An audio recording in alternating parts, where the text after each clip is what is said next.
Hey everyone, you may have noticed that this video is a bit longer than usual, and the reason for that is because I've already played a little bit through this game. I didn't get anywhere close to understanding this at all, but I did play through to the point where we get to in this video, although there were a lot of differences from what I played through, and I figured that this first time through was really necessary to just have it uninterrupted, and in order to make it not a 3-4 hour long video, I decided to speed up some parts unless it was absolutely necessary for making a decision in the game or if something important came up. And so after this video, I should be back to posting 30-minute videos with this series because of edits and everything. And so yeah, hope you enjoy the video. Welcome, everyone, to a new series. I'm not even sure if this one's going to come out or not because of the kind of content it is, but my kind of thought process is, since I've already kind of played a little bit of it in private, if I don't want to do it in public, I should probably not be doing it at all. So we'll see if it's safe enough for public, in my mind, and we'll see if I continue playing this game. It is a very interesting game, and yeah, I played through it a little bit. I still have no idea what's going on. All I know is I messed up dramatically, and so I completely reset the game. I'm starting from scratch. And yeah, this game is not what it looks like on the surface. But for sake of spoilers, I will not give them away until they come up in the game. So here we go. Hey! I see an annoying girl running towards me from the distance, waving her arms in the air like she's totally oblivious to any attention she might draw to herself. That girl is Sayori, my neighbor and good friend since we were children. You know, the kind of friend you've never seen yourself making today, but it just kind of works out because you've known each other for so long. We used to walk to school together on days like this, but starting around high school, she would oversleep more and more frequently, and I'd get tired of waiting up. But if she's going to chase after me like this, I almost feel better off running away. However, I just sigh and idle in front of the crosswalk and let Sayori catch up to me. I overslept again. But I caught you this time. Maybe, but only because I decided to stop and wait for you. You say that like you were thinking about ignoring me. That's mean, Azuritian. Well, if people stare at you for acting weird, then I don't want them to think we're a couple or something. Fine. But you did wait for me after all. I guess you don't have it in you to be mean, even if you want to. Whatever you say, Sayori. We cross the street together and make our way to school. As we draw near, the streets become increasingly speckled with other students making their daily commute. By the way, Azuritian, have you decided on a club to join yet? A club? I told you already, I'm really not interested in joining any clubs. I haven't been looking either. That's not true. You told me you would join a club this year. Did I? I'm sure it's possible that I did, in one of our many conversations where I dismissively go along with whatever she's going on about. Sayori likes to worry a little too much about me, when I'm perfectly content just getting by on the average while spending my free time on games and anime. Sounds fairly accurate to my life. I was talking about how I'm worried that you won't learn how to socialize or have any skills before college. Too late. Your happiness is really important to me, you know? And I know you're happy now, but I die at the thought of you becoming a NEET in a few years because you're not used to the real world. You trust me, right? Don't make me keep worrying about you. Alright. I'll look at a few clubs if it makes you happy. No promises, though. Will you at least promise me you'll try a little? Yeah, I guess I'll promise you that. Yay! Why do I let myself get lectured by such a carefree girl? More than that, I'm surprised I even let myself relent to her. I guess seeing her worry so much about me makes me want to ease her mind at least a little bit. You know, she does exaggerate everything inside of her head. This is where they should have a ring. Bell. That's what they're called. The school day is as ordinary as ever, and it's over before I know it. After I pack up my things, I stare blankly at the wall, looking for an ounce of motivation. Clubs. Sayori wants me to check out some clubs. I guess I have no choice but to start with the anime club, obviously. Hello? Oh, Sayori. Sayori must have come into the classroom while I was spacing out. I look around and realize I'm the only one left in the classroom. Yeah, even the teacher's like, yeah, I'm just gonna leave him there. He seems content with what he's doing. I thought I'd catch you coming out of the classroom, but I saw you just sitting here and spacing out, so I came in. Honestly, you're even worse than me sometimes. I'm impressed. You don't need to wait up for me if it's going to make you late to your own club. Well, I thought you might need some encouragement, so I thought, know what? Well, that you come to my club. Sayori, yeah? There's no way I'm going to your club. Mimi. Sayori is vice president of the literature club. Oh, really? What a coincidence. Part of the title of this game. Not that I was ever aware that she had any interest in literature. In fact, I'm 99% sure she only did it because she thought it would be fun to help start a new club. Hand hit the mic. Since she was the first one to show interest after the one who proposed the club, she inherited the title of vice president. Is that how that works? Well, you showed interest in this club second, so you're vice president now. Seems a bit arbitrary of an election. That said, my interest in literature is guaranteed to be even less than hers. Yeah, I'm going to the anime club. Come on, please. Why do you care so much anyway? Oh, that was me. Why do you care so much anyway? Well, I kinda told the club yesterday I would bring in a new member, and Natsuki made cupcakes and everything. Don't make promises you can't keep. I can't tell if Sayori is really that much of an airhead, or if she's so cunning as to have planned all of this out. I let out a long sigh. I should probably just sigh there. I'll get better at reading ahead. Fine, I'll stop by for a cupcake, okay? Yes, let's go! And thus, today marks the day I sold my soul for a cupcake. Oh, if only you knew. If only you knew.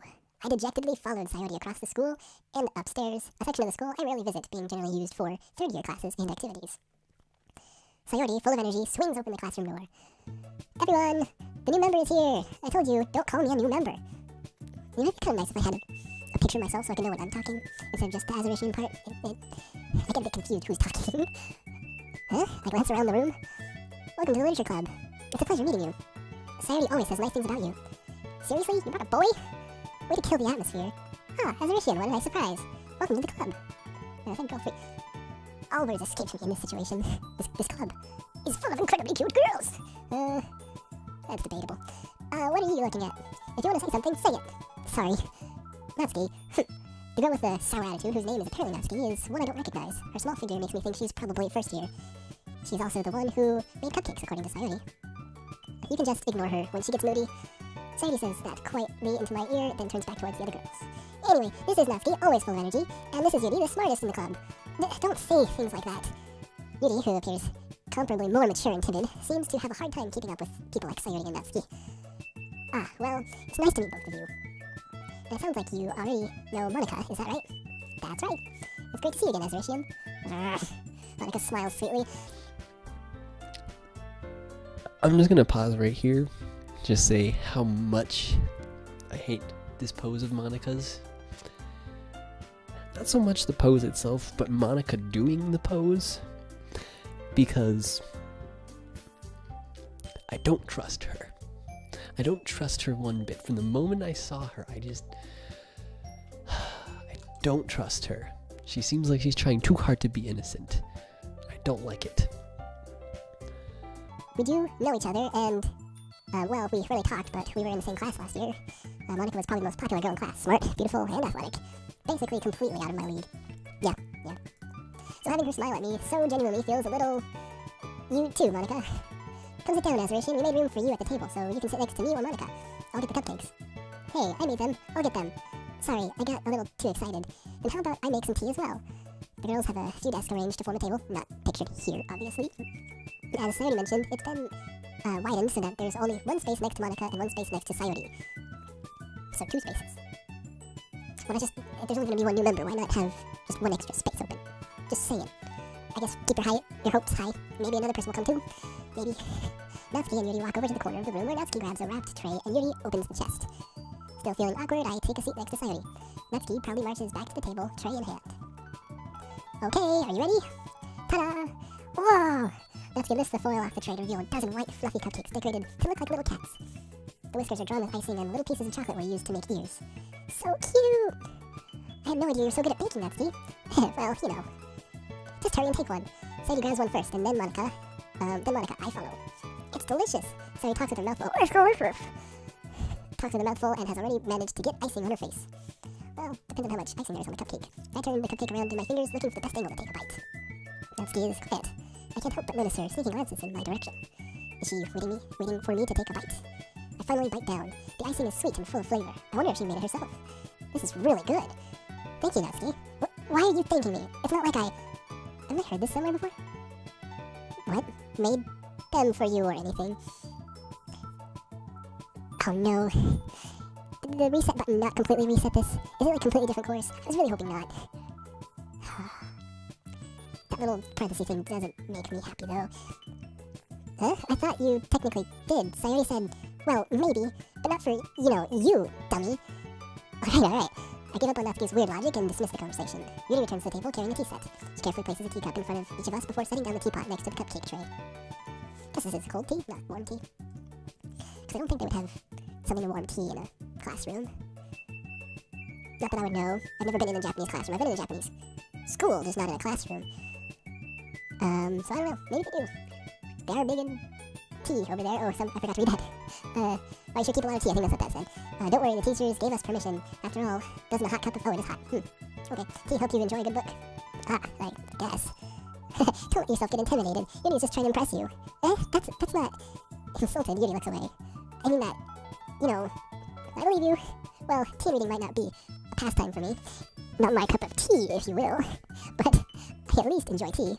Tea is my cup of tea. Reading with tea, not necessarily my cup of tea. I'm glad.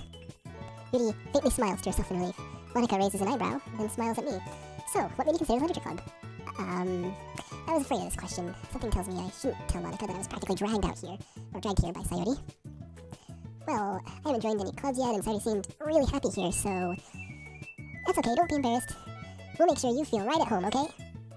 As president of the Literature Club, it's my duty to make the club fun and exciting for everyone. Monica, I'm surprised. How come you decided to start your own club? You could probably be a board member for any of the major clubs. Weren't you a leader of the debate club last year? Well, to be honest, I can't stand all the politics around the major clubs. It feels like nothing but arguing about the budget and publicity and how to prepare for events. I'd much rather take something I personally enjoy and make something special out of it. And if it encourages others to get into literature, then I'm fulfilling that dream. Monica really is a great leader. Yuri also nods in agreement. Then, I'm surprised there aren't more people in the club yet. It must be hard to start a new club. You could put it that way. Not many people are very interested in putting out all the effort to start something brand new, especially when it's something that doesn't grab your attention like literature. You have to work hard to convince people that you're both fun and worthwhile, but it makes school events like the festival that much more important. So, politics is more important for smaller clubs than bigger clubs, you're saying. Right? Or am I wrong here? Pretty sure I'm right. I'm confident that we can all really grow this club before we graduate.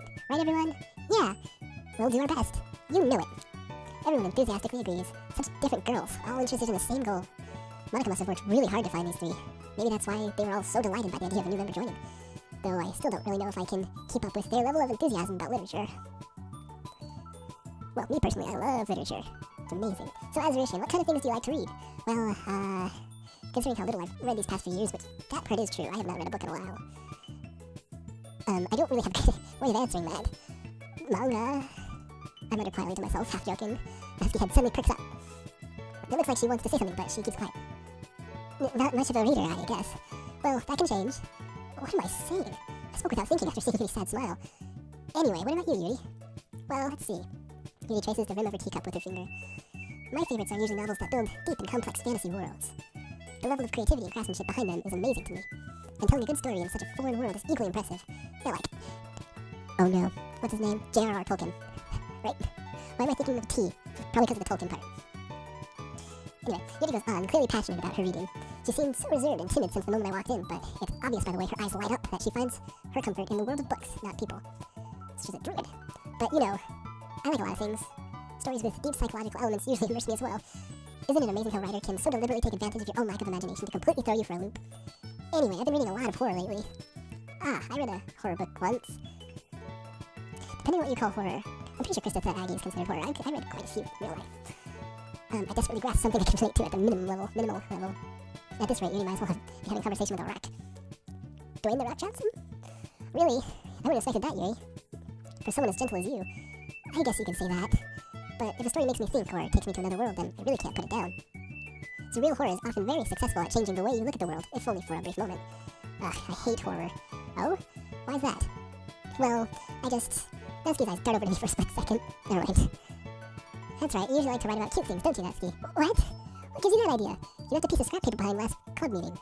So yesterday? Unless it's Monday. Which day is Saturday? It looks like you were working on a poem called Don't Say It Out Loud. And give that back. Fine. Your cupcakes, your poems, everything you do is as cute as you are. Sayori. Siddles? What is that word? Sidles up behind Natsuki and puts her hands on her shoulders. I'm not cute! Natsuki, you write your own poems? Well, I guess sometimes. Why do you care? I think that's impressive. Really, poems are hard. Why don't you share them sometime? No. Natsuki averts her eyes. You wouldn't like them. Not a very confident writer yet. I understand how Natsuki feels. Sharing that level of writing takes more than just confidence. The truest form of writing is writing to oneself. The deepness. You must be willing to open up to your readers, exposing your vulnerabilities and showing even the deepest reaches of your heart. And the diabetes. Do you have writing experience too, Yuri? Maybe if you share some of your work, you can set an example and help Natsuki feel comfortable enough to share hers. I guess it's the same for Yuri. Oh, I wanted to read everyone's poems. We all sit in silence for a moment. That awkward silence, like this. Okay, I have an idea for everyone. Natsuki and you look quizzically at Monica. Let's all go home and write a poem of our own. Then, next time we meet, we'll all share them with each other. That way, everyone is even. Yeah, let's do it. Plus, now that we have a new member, I think it'll help us all get a little more comfortable with each other and strengthen the bond of the club. Isn't that right, Azuritian? Monica smiles warmly at me once again. Hold on, there's still one problem. What's that? Now that we're back to the original topic of me joining the club, I bluntly come forth with what's been on my mind the entire time. I never said I would join this club. Sayori may have convinced me to stop by, but I never made any decision. I still have other clubs to look at, and, I lose my train of thought. All 4 girls stare back at me with dejected eyes. But, I'm sorry, I thought... Azuritian, you all... I'm defenseless against these girls. How am I supposed to make a clear-headed decision when it's like this? Honestly, sad people are the hardest people to say no to. That is, if writing poems is the price I need to pay in order to spend every day with these beautiful girls, well, I wouldn't go that far. Teenage me. Right. Okay, I've decided then. I'll join the literature club. One by one, the girls' eyes light up. That was unison. I don't know what you're talking about. Yes, I'm so happy. Sayori wraps her arms around me, jumping up and down. Hey, you really did scare me for a moment. If you really just came for cupcakes, I would have been super pissed. Then that makes it official. Welcome to the literature club. Ah, thanks, I guess. Okay, everyone. I think with that, we can officially end today's meeting on a good note. Ooh. Everyone remember tonight's assignment. Write a poem to bring to the next meeting so we can all share. Monica looks over at me once more. Azuritian, I look forward to seeing how you express yourself. Stop it. Yeah. Can I really impress the class star Monica with my mediocre writing skills? I already feel the anxiety welling up inside me. Meanwhile, the girls continue to chit-chat as Yuri and Natsuki clean up their food. Hey, Azuritian, since we're already here, do you want to walk home together? That's right. Sayori and I never walk home together anymore because she always stays after school for clubs. Sure, might as well. Yay! With that, the two of us depart the club room and make our way home. The whole way, my mind wanders back and forth between the 4 girls. Sayori, Natsuki, Yuri, and, of course, Monica. Oh, I'd really be happy spending every day after school in the literature club. Perhaps I'll have the chance to go closer to one of these girls. Sad hint. Alright, I'll just need to make the most of my circumstances, and I'm sure good fortunes will find me. I have my doubts, I really do. And I guess that starts with writing a poem tonight. Bye, Sayori. It's time to write a poem. Pick words you think your favorite club member will like. Something good might happen with whoever likes your poem the most. Okay, so for my strategy with this, I am thinking of just doing the same thing I did first playthrough to see if it stays similar, because it seems like there's going to be some differences since I've already played through it once. Because it's one of those kinds of games. So the first one I just kind of went for like a generic, just kind of interesting poem, not particularly going after any of the girls. So yeah, let's do that first.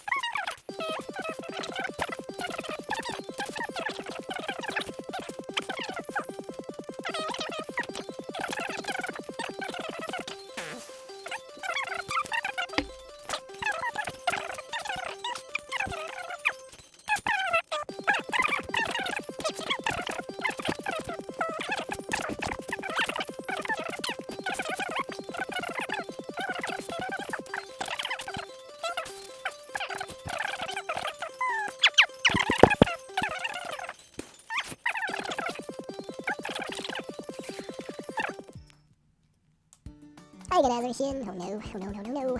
Stop it. I can't see my mouse for some reason. It's not recording it. I'm giving you option, but you can't see that I'm shaking it as hard as I can. Glad to see you didn't run away on us. No, don't worry. This might be a little strange for me, but I at least keep my word. Well, I'm back at the literature club. I was the last to come in, so everyone else is already hanging out. Thanks for keeping your promise, Azuritian. I hope this isn't too overwhelming of a commitment for you, making you dive headfirst into literature when you're not accustomed to it. Oh, come on. He deserves any slack. Sayori told me you didn't even want to join any clubs this year, and last year too. I don't know if you plan to just come here and hang out or what, but if you don't take us seriously, then you won't see the end of it. Natsuki, you certainly have a big mouth for someone who keeps her manga collection in the club room. Natsuki finds herself stuck between saying Monica and manga. Pretty close. Monica, manga, Monica, manga.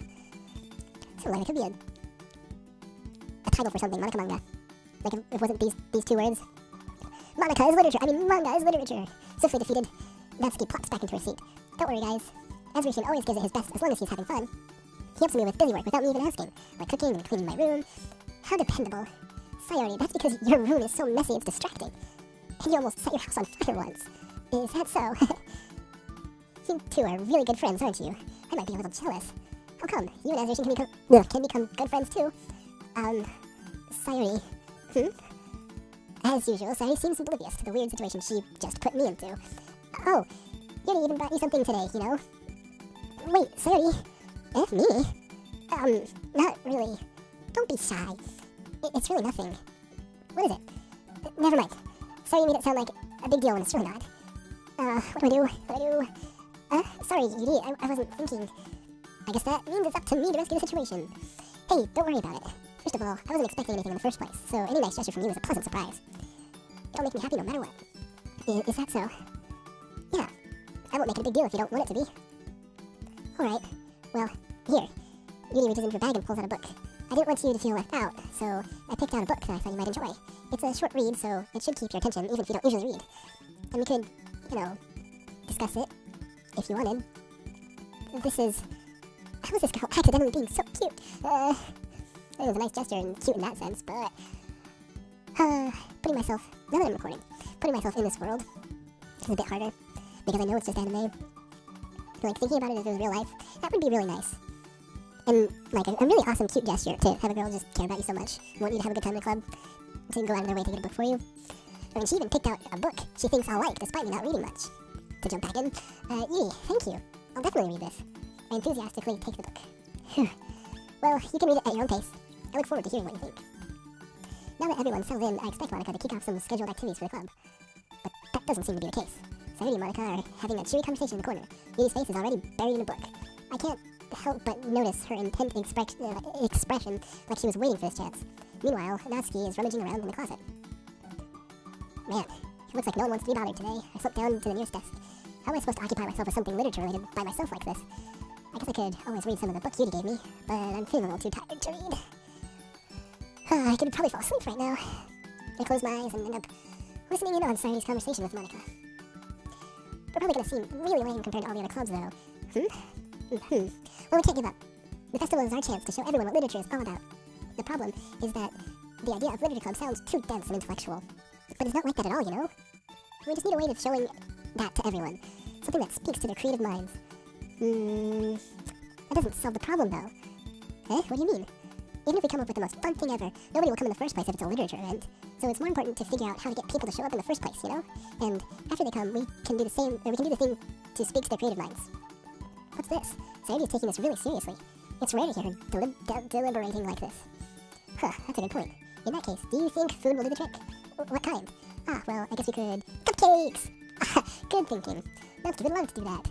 You're right. Natsuki makes the best cupcakes. That works out perfectly. That wasn't why you suggested it, was it?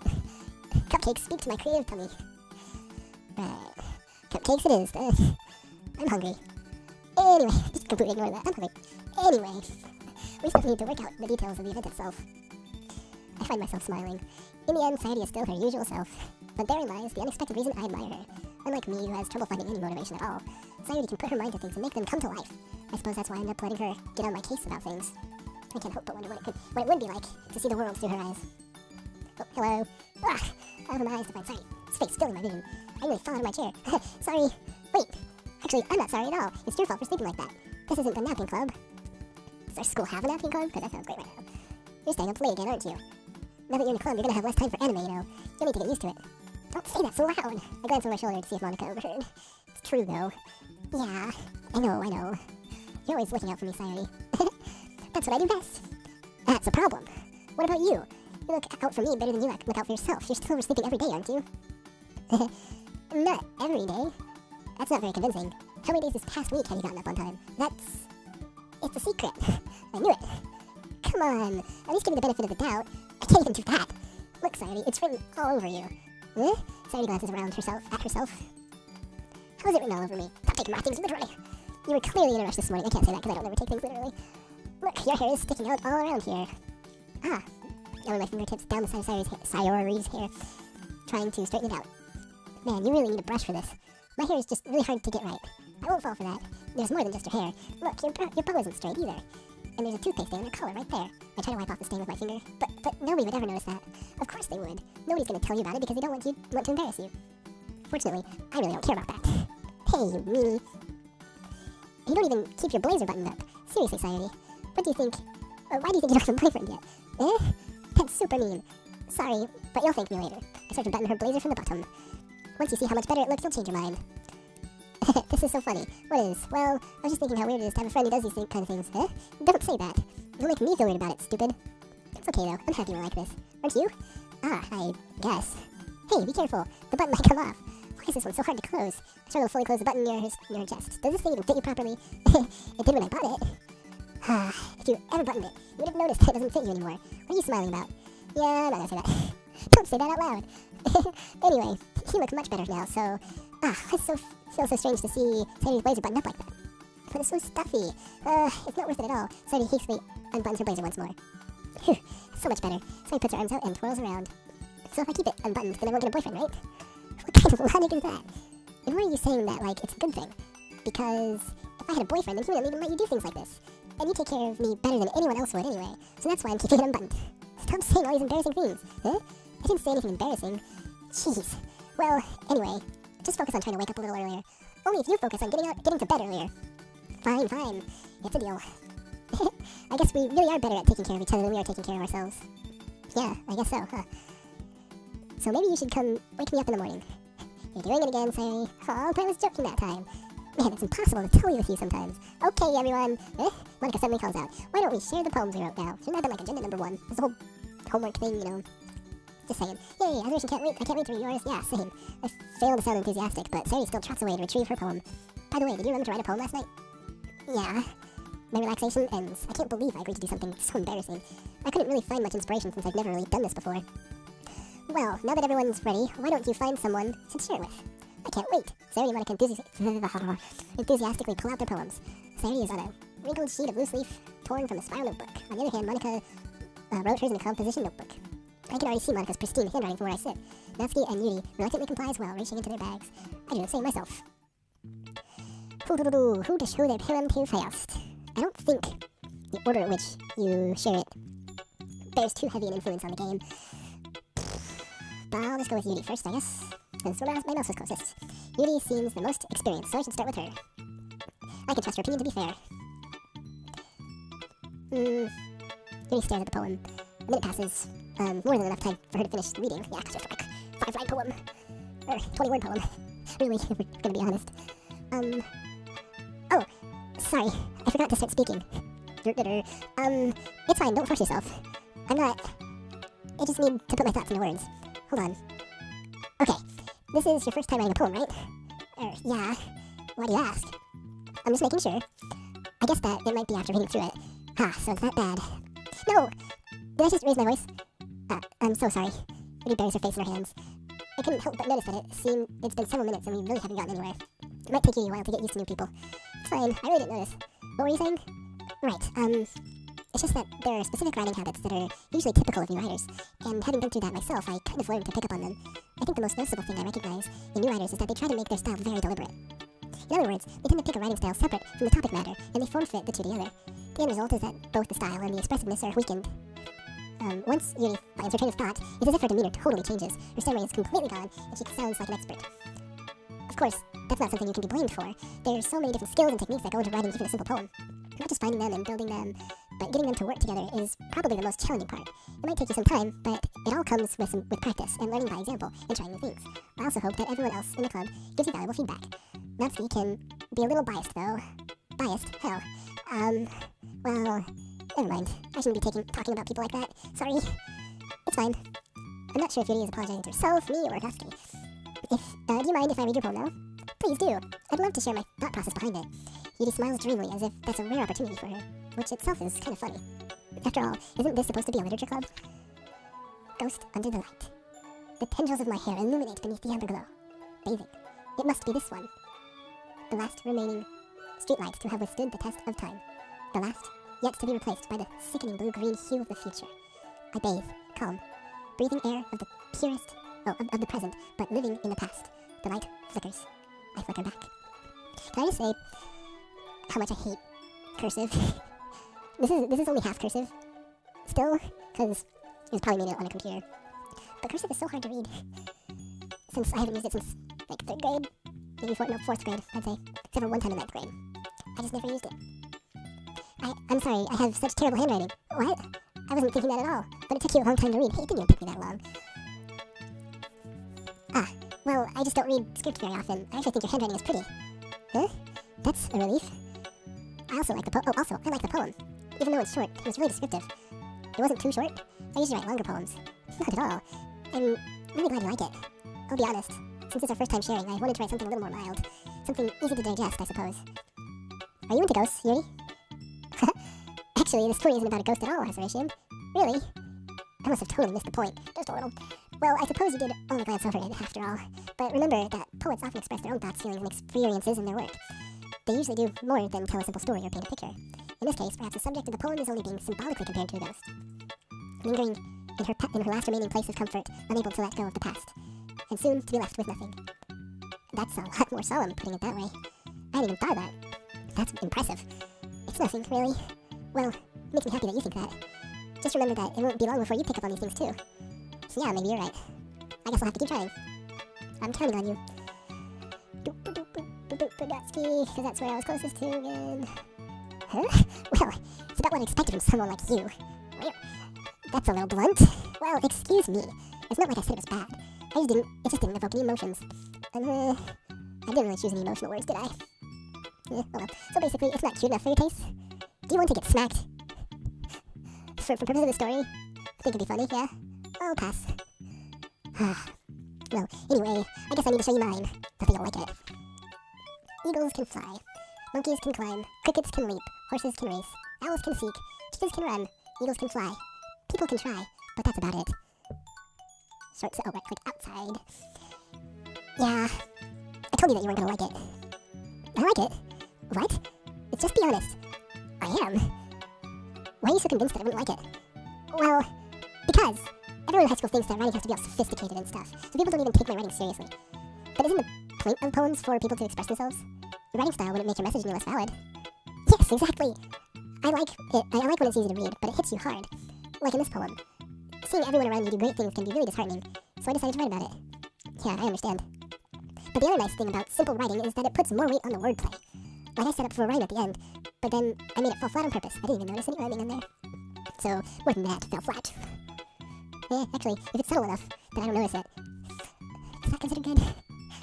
I would say yeah. I mean, it wasn't a bad poem. It helps bring out the feeling in the last line. So you did. I guess more went into it than I realized. That's what it means to be a pro. I'm glad you learned something. Didn't expect that from the youngest one here, did ya? Yeah, I guess not.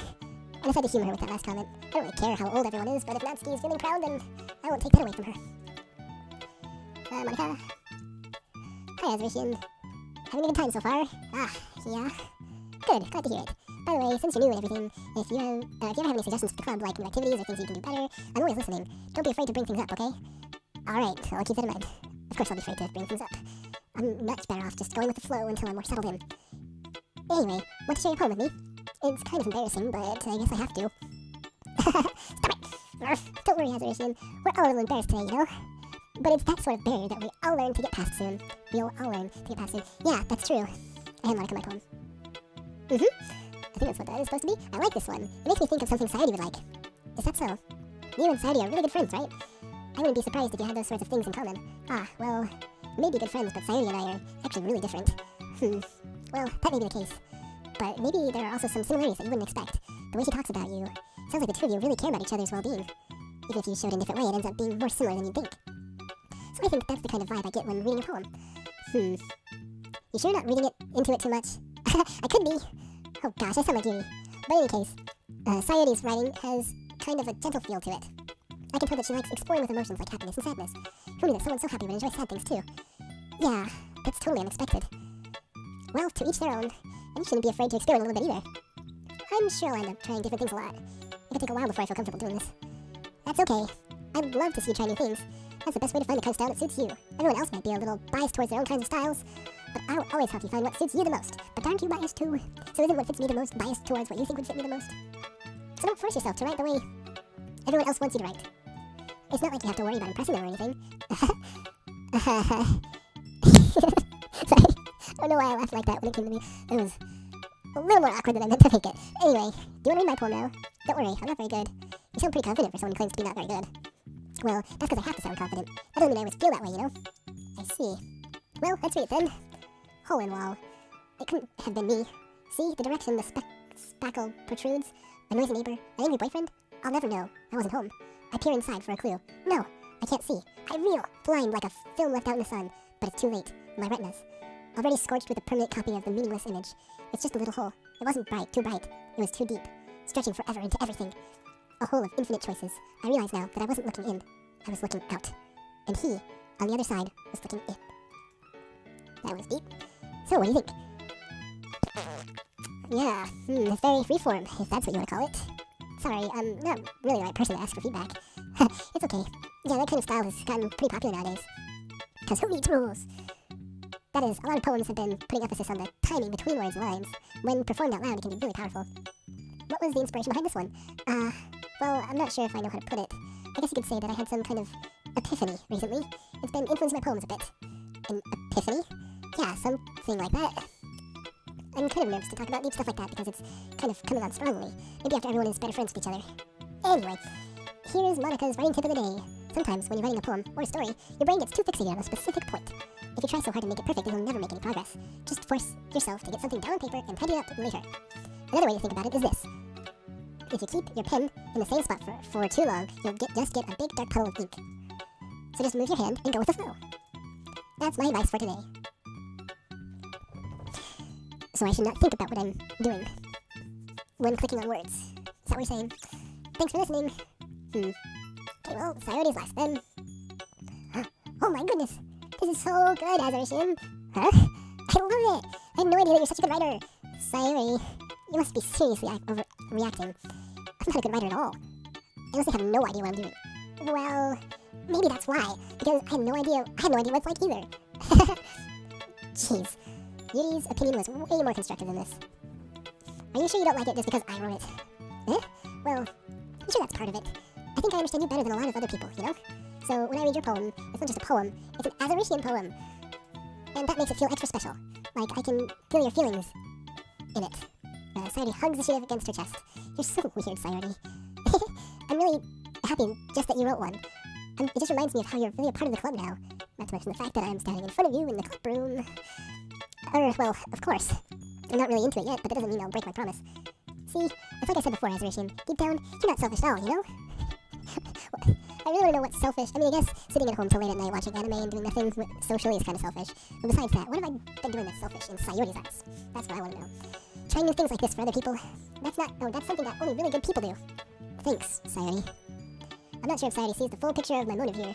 Then again, I can't deny that she's part of the reason I joined, knowing how much this means to her and all. Yeah, and I'm gonna make sure you have lots of fun here, okay? That would be my way of thanking you. Alright, I'm gonna hold you to that one then. Yay! Now you read my poem too, right? Don't worry, I'm really bad at this. We'll see about that. Dear sunshine, the way you glow through my blinds in the morning, it makes me feel like you missed me. Kissing my forehead to help me out of bed, making me rub the sleepy from my eyes. Are you asking me to come out and play? Are you trusting me to wish away a rainy day? I look above, the sky is blue. It's a secret, but I trust you too. If it wasn't for you, I could sleep forever. But I'm not mad. I want breakfast. Oh boy. Sayori, this is just a guess, but did you wait until morning to write this? No, just a little bit. You can't answer just a little bit to a yes or no question. I forgot to do it last night. Well, at least that makes me feel a little better about myself. Don't be mean. I still tried my best. Yeah. I didn't mean to say that it was a bad poem. It came out nice. Or, how should I put it? It sounds just like you. Really? Yeah, especially that last line. I made eggs and toast!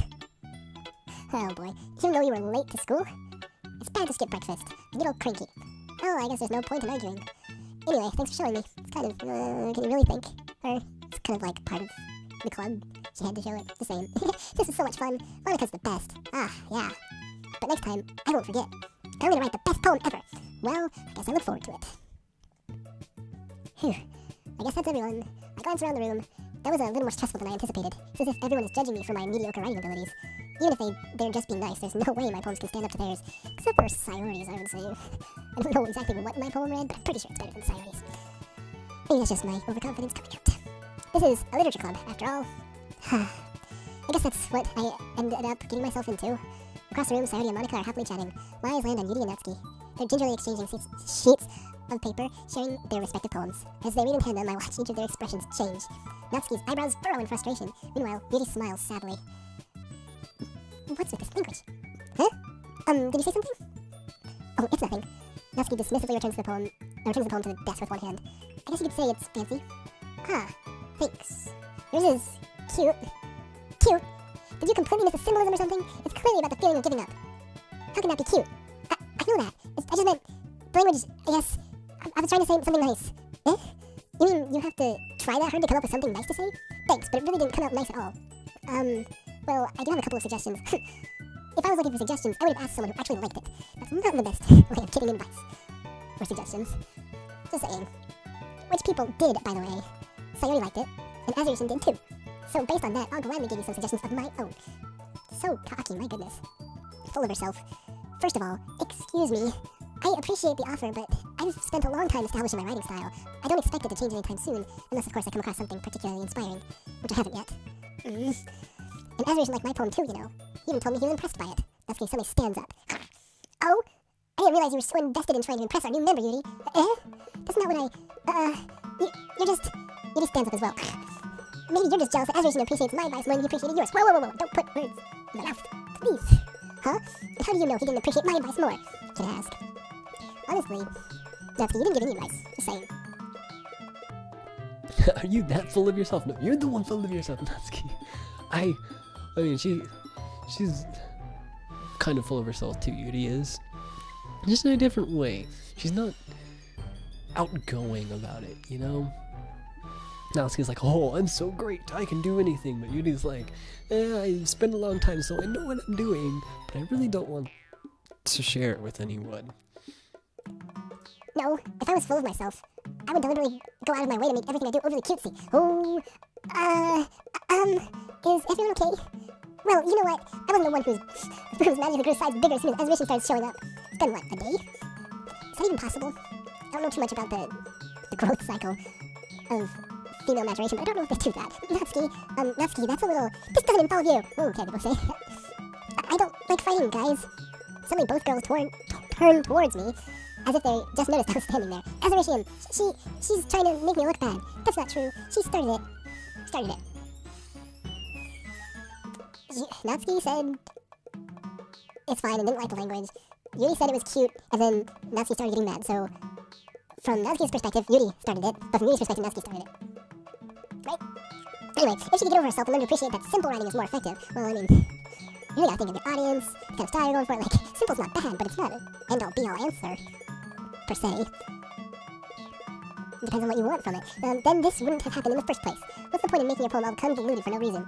The meaning should jump out at the reader, not force them to have to figure it out. The joy is in the journey.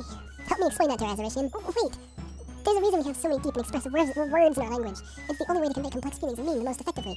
Avoiding them is not only unnecessary, limiting yourself, it's also a waste. You understand that, right, Azuritian? Well... How did I get dragged into this in the first place? It's not like I know anything about writing, but whoever I agree with, they'll probably think more highly of me.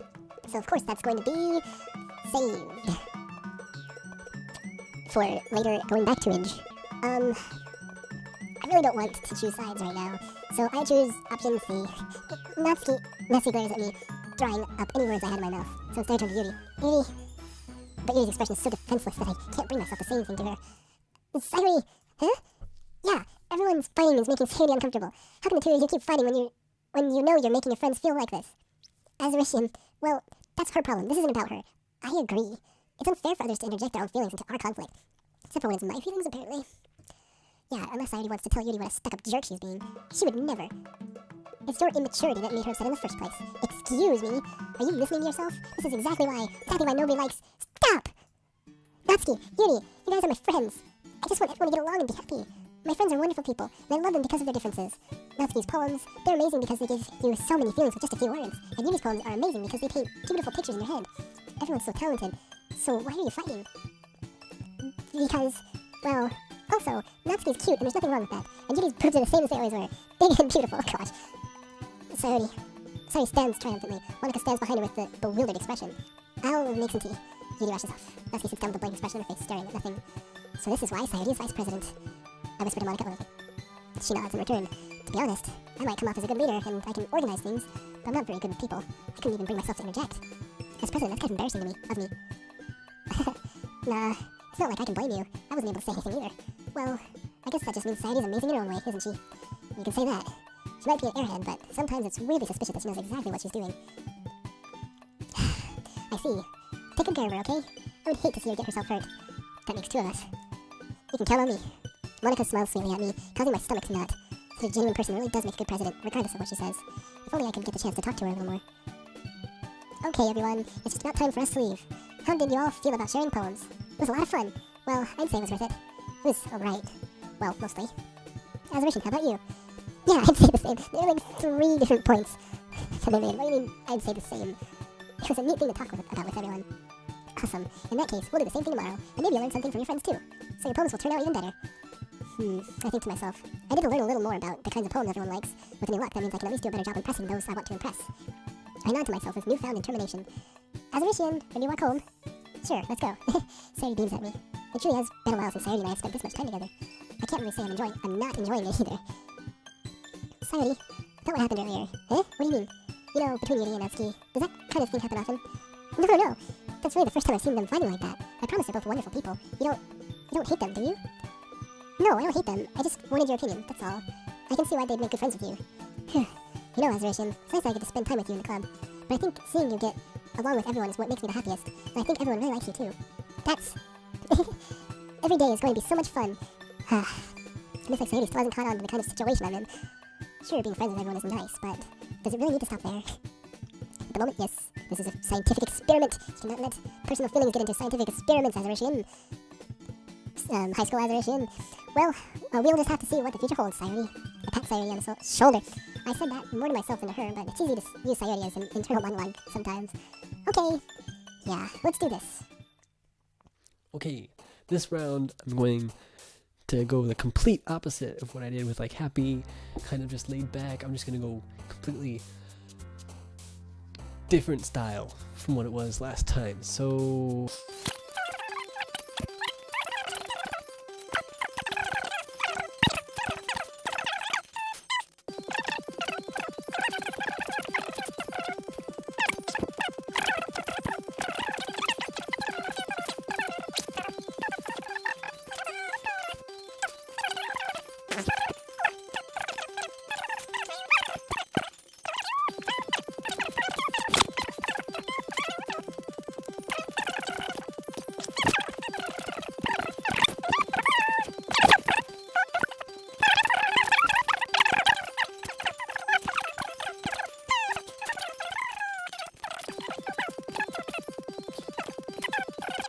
Hello, Larry 20. I feel like this one went a lot towards Sayuri.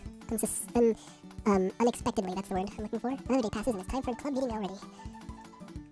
This is day 3, so yeah, we probably were Wednesday. Monday when we started this. It's probably Wednesday now, I'd imagine. I've gotten a little more comfortable here over the past couple days. Entering the club room, the usual scene greets me. Hi, Azuritian. Yo, Sayuri. Looks like you're in a good mood today.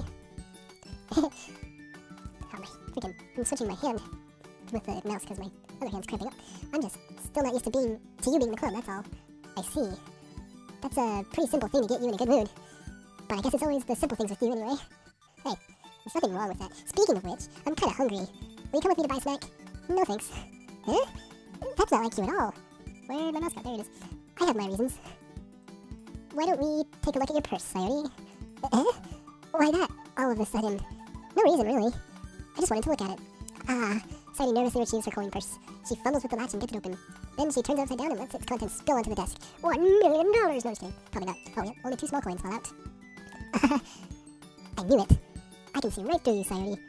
That's not fair. How did you even know? It's simple. If you had enough money in the first place, you would have bought a snack before coming to the club room. So either you're not hungry and wanted an excuse to take a walk, or you plan to conveniently forget that you spent all your money so that I would lend you some. My clicking on. But there's one more thing. You're always hungry. And so that only leaves one option. I give up. don't make me feel guilty. If you feel guilty, that means you deserve to feel guilty.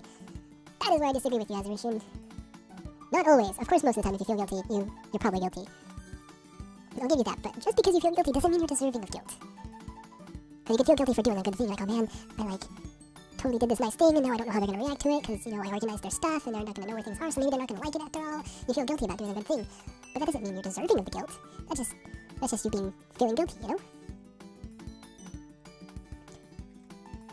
Yuri suddenly giggles. Oh, I didn't read that. What was that? I didn't notice that she was listening in. Her face is in her book, as always. I wasn't listening or anything. It was just something in my book. Yuri, tell Azuritian to let me borrow some money. Don't get me involved like that, Sayuri. Besides, you should only buy what you can responsibly afford. There's that maturity coming out. And frankly, after pulling a mischievous little stunt like that, your suffering is fair enough retribution. Did I just... I didn't mean that. I got too absorbed into my book. I really like when you speak your mind, Yuri. It doesn't happen much, but it's a fun side of you. There's no way you could think that. You were right, though. I did something bad, and now I have to accept the revolution. Viva la revolution! Retribution. That. Still, coming from you, Sayuri. I guess there's a little devil inside of us. All of us, isn't there? Don't let her fool you. Sayuri knows exactly what she's doing. After all, she told you guys she was bringing me to the club before she even told me. But you wouldn't have come if it weren't for the cupcakes. So I had to trick Natsuki into making them. Come on, give me more credit than that, Sayuri. Crap. Yeah! Out of nowhere, something smacks Sayuri in the face and tumbles under the desk. Ow! What was... Huh? A cookie? Sure enough, it's a giant cookie wrapped in plastic. Sayuri glances around. Is this a miracle? It's because I paid my restitution. Retribution. Actually, that one almost worked. I was just gonna give it to you. But then I heard you blab about the cupcakes. It was totally worth seeing your reaction, though. Natsuki. That's so nice of you. I'm so happy. Sayuri hugs the cookie. Jeez, just eat it. Sayuri rapidly tears open the wrapper and takes a big bite. So good. Sayuri suddenly clasps her hands over her mouth. I bit my tongue. You're going through a lot over just one cookie. Natsuki takes a bite of her own cookie. Yours looks really good too, Natsuki. Can I try it? Jeez. Beggars can't be choosers. But yours is chocolate. Yeah, why do you think I gave you that one? Fine. Still, I'm really happy that you shared this one with me. Sayuri gets out of her seat and goes behind Natsuki, then wraps her arms around her. Jeez. I get it. Cookie still in hand, Natsuki reaches up to nudge Sayuri off of her. Sayuri suddenly leans down and takes a bite of Natsuki's cookie. Hey! Did you seriously just do that? Mouthful, Sayuri trots away to safety. Yuri and I laugh as well. Jeez, you're such a kid sometimes. Monica, can you tell Sayuri... Huh? Natsuki glances around. Monica isn't in the clubroom. Where is Monica anyway? Good question. Have any of you heard anything about her being late today? Not me. Yeah, I haven't either. That's a bit unusual. I hope she's okay. Of course she's okay. She's probably just had something to do today. She's pretty popular after all. Huh? You don't think she has a... I wouldn't be surprised. She's probably more desirable than all of us combined. That's true. Excuse me. Suddenly the door swings open. Sorry. I'm super sorry. There you are. I didn't mean to be late. I hope you guys weren't worried or anything. Huh? Monica chose the club over her boyfriend after all. You're so strong-willed. Boyfriend? What on earth are you talking about? Monica quizzically glances at me. Don't you even care. Never mind that. What held you up anyway? Well, my last period today was study hall. To be honest, I kind of just lost track of time. That makes no sense, though. You would have heard the bell ring at least. I must not have heard it since I was practicing piano. Piano? I wasn't aware you played music as well, Monica. I don't really. Kinda just started recently. I've always wanted to learn piano. Me too. That's so cool. Shouldn't you play something for us? No, you should play something for us, Monica. Monica looks at me. Maybe once I get a little bit better, I will. Yay! That sounds cool. I guess. I'd also look forward to it. Is that so? In that case, I won't let you down, Azuritian. Monica smiles sweetly. I didn't mean any pressure or anything like that. Don't worry. I've been practicing a whole lot recently, obviously. And I'd really love the chance to share one someday. I see. In that case, best of luck. Thanks. So I didn't miss anything, did I? Not really. I chose to leave out Sayuri's mischievous escapade. I'm sure Natsuki will end up complaining to her anyway. Looks like everyone has already settled down. Sayuri somehow already finished her entire cookie. Yuri's back to her book and Natsuki disappeared into the closet. She's always in that closet. What the heck is back there? Seriously. Azuritian, Sayuri suddenly comes up to me. I'm gonna go get some supplies from another classroom. Wanna come with me? Supplies? What for? Well, for the festival. The festival's coming up. Me and Monica are gonna make some posters and stuff. So I need to go find some crayons, markers, and glue sticks. I see. Sure, I'll go with you. Yay! Okay, Monica, we'll be back soon. Are you going with Azuritian to get supplies? There's no need to trouble yourself. I'd be happy to go with him. Oh, but I wanted to go. I don't know what to think of this. It's so much fun exploring empty classrooms and stuff. Okay, it was just a suggestion. See if you can find a poster paper. If you can find poster paper too, okay? Okay. Ready, Azuritian? Yep, let's go. Sayori and I exit the club room. I follow behind as Sayori hums and skips around the hallway. Honestly, feels like I'm taking a kid. I thought I was talking for a second. Taking a kid to the mall or something. Sayori finds pleasure in the simplest things sometimes. Hey, Sayori. What exactly are we doing for the festival anyway? I'm not sure how you would make an event out of literature. Me and Monica have it all planned out, don't you worry. Is that so? Yep, we're gonna do a poetry performance. A performance? Of what kind? Well, everyone's gonna take turns on stage and recite their favorite poems. Ah, that sounds kind of dull. Azuritian, you're not thinking about it the right way at all. Sorry. It's not just about reading poems, it's about performing them. Like you say the lines of the poems you like. Between my feet, the last remaining flower beckons to me. I twist the stem, freeing it from its clinging roots, caressing the final joyous moments between my fingers. That's actually really sad, because now there are no flowers. But to what end have I summoned this joy? For now, when I look in every direction, the once prosperous field before me is but a barren wasteland. Like that. Sayori, how do I put this? I'm sure it's just me, but it's impossible for me to take you seriously when you talk like that. Huh? Meanie? I'm working super hard on this, you know. Ah, I know. I just meant that's a pretty unordinary contrast to your cute self. Don't say that, it's embarrassing, but I guess that means I'm doing a good job. Yeah, I guess so. Ah, I'm so excited. The festival's gonna be so much fun. Sadie spins herself around in the hallway again. Hey, Azuritian, this classroom over here is empty. Let's begin the mission. The mission, eh? That's a really weird way of putting it. It's been a long time since I spent a Sayori like this, time with a Sayori like this. But in the end, she hasn't changed one bit. She's nothing but a ball of sunshine, drawing happy vibes from the world around her. It's a pretty nostalgic feeling for me. As the years went by, I began to hole myself up in my room once, or more and more. So going adventuring with Sayori brings about a special sort of feeling I forgot I had in me. It's the feeling of human interaction there. The two of us entered the classroom. Sayori head straight to the closet, and I followed. Let's see what we have here. Is that how it works in Japan? I know this is not made in Japan. This is an American game, but they do a really good job with getting a lot of the other Japanese things right. So it seems possible that he knows what he's talking about. But I don't know, can you just randomly go into a classroom and be like, let's see what we can steal from all these classrooms and use for our own devices. Anyway, crayons! Sorry, pulls a box full of crayons off the shelf. They're the best brand too. You mean Crayola? Not just kidding. Not sponsored. And also, I don't know any other brands. Now that I think of it, I only know Crayola. They're kind of dirty though. Sadie starts pulling various crayons out of the box, reading the color names. Macaroni, you got rose red, you got colors. I don't know what they're called. It's been forever since I've used crayons, let alone known their names. Alright, that's one down. Don't get distracted. We still need to find... Wait, I'm looking for my favorite color. Fine. At least move aside so I can look for post paper. Ah, I dropped one by accident. Smack! Yeah! So he bends over and smacks her forehead right into the shelf. She falls on the floor and the crayons spill all over her lap. Ow. You okay? My forehead. Sayori clutches her forehead. Jeez, Sayori. It's just like you, isn't it? Come on, let me see. Since Sayori is sitting on the floor, I grab her by the waist and pull her out of the closet. When she was in the closet? I'm so confused about this place. You have to move your hands, Sayori. But it hurts. Just do it for a second. Okay. First of all, there's no crayons in her lap. Second of all, I thought you pulled her up. Third of all, no. Just no. This is part of the reason why I don't like this, because I love anime, but I don't like certain parts of the culture. I like this part, so let's get through it quickly. Sayori slowly releases her hands from her forehead. I gently brush her bangs to the side. Ow! Sorry, there's a huge red mark on the center of her forehead. A bump is starting to form as well. Man, that's gonna swell up. I should find you some ice. Azuritian, we might even find ice around this time. I guess a cold drink would do. You don't have to. I'm fine with looking like a unicorn. Even wincing from the pain, Sayori makes silly jokes. What are you saying? I'll be right back, okay? Okay. I pat Sayori on the shoulder and run out into the library. What hallway? Where did the library come from? I locate the nearest vending machine, which is not far in Japan. What should I get? It doesn't really matter since it will be used as an ice pack rather than to drink, but I know Sayori likes apple juice. I am so with her. Japanese apple juice is the best. If you've never tried it, try it. In just a moment, I'm already returning to the classroom where I left Sayori. Still in the same position. Come on, get less lazy. Indie person, whoever made this. I don't know who made this. You need more variety in your pictures. She has one palm on her forehead, like this, and is using the other hand to clumsily scoop crayons back into the box. Not like that. But at least they were already in the wrong spots before I spilled them. Is there a right spot for them? Sayori, here. I hand Sayori the bottle of apple juice. It's nice and cold. Sayori opens the cap and starts drinking from it. Sayori, what are you doing? It's for your forehead, stupid.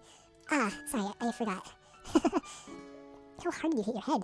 Sayori places the bottle against the bump on her head. Oh, wow, there's apple juice. It stings. Just bear with it, it'll feel better soon. Looks like you cleaned up most of the crayons. That's good. Hey, Azuritian. This kind of reminds, you of growing up, doesn't it? Huh? What do you mean? You know, how we used to play outside all the time. I would always try to keep up with you. You were kind of oblivious in some ways. Like, I usually fell behind or had trouble climbing on the things you did, but sometimes when I tried to do things I couldn't, I would get myself hurt. I'd fall and scrape myself or get a bump, and I would start crying really hard. And you would rush over as quick as you could. You would try really hard to get me to stop crying. It was almost like you blamed yourself and were afraid of getting in trouble if someone found out. Even though it really wasn't your fault at all, you know? Did I really do that? Yeah, don't you remember? I don't remember anything past 3 days ago. I come to think of it, maybe I do remember a bit. I guess I was always so focused on my games that I didn't pay enough attention to you. So in a way, it was my fault. Kinda like this time, too. If I wasn't rushing you out of the closet, you probably wouldn't have hit your head. Azuritian, I don't think you realize it, but you're always thinking about other people. And how can I be deep down selfless if I'm just always thinking of other people? Just saying, I can't be deep down selfless if I'm just selfless generally. I guess that doesn't mean I can't not be deep down. But you don't have to point out the deep downness of it. You know, anyway, I'm just gonna stop talking, even after all these years. You're rushing to help me, even though I'm just being clumsy. You're really a sweetheart. Don't call me that. And I don't really do this kind of thing all the time. I guess when it comes to you, it just feels natural. Before I even know it, I'm treating you like that. I guess that's what happens when you've been friends for so long. Really? Maybe you're right. Azuritian, I'm so glad that nothing's changed between us. Do you think it'll be like this forever? Forever? If I'm honest to myself, there's no telling where we'll end up for college or after that. So wouldn't it be fair for me to make any promises? But, well, I hope so. It's been this long already, right? I can't imagine you ever changing, so my hopes are up. I'm so happy. Sari has a whimsical expression in her eyes. We remain silent for a moment. She's so silly and clumsy on the outside, but when I see her deep in thought like this, it makes me not want to disturb her. I guess we should go back. I don't want to worry Monica, you know? Good luck with that. She's gonna see her forehead either way. Now if I hide it under my bangs, like that, Sari hops to her feet. Ah! She clutches her forehead again. Don't stand up so fast after hurting yourself. Well, I guess it's too late now. Anyway, let's go. Do we even get poster paper? I follow Sayuri out of the classroom. Sayuri plays with her bangs to try to hide the bump, but without much success. In a moment, we make it back to the club room. Ah, you're back. Good timing, I was just about ready to start with sharing our poems. Sayuri, your forehead.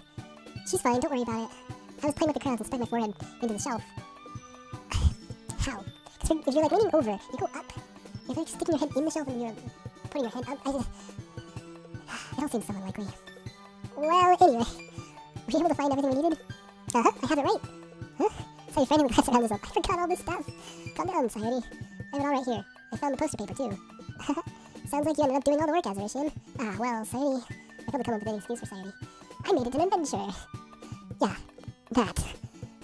Okay. In any case, good work. I'll start working on the posters tonight. Me too. Okay, everyone. Are you ready to share your poems? Guess I should grab mine. After making sure the crayon box is closed tightly, I return to my seat.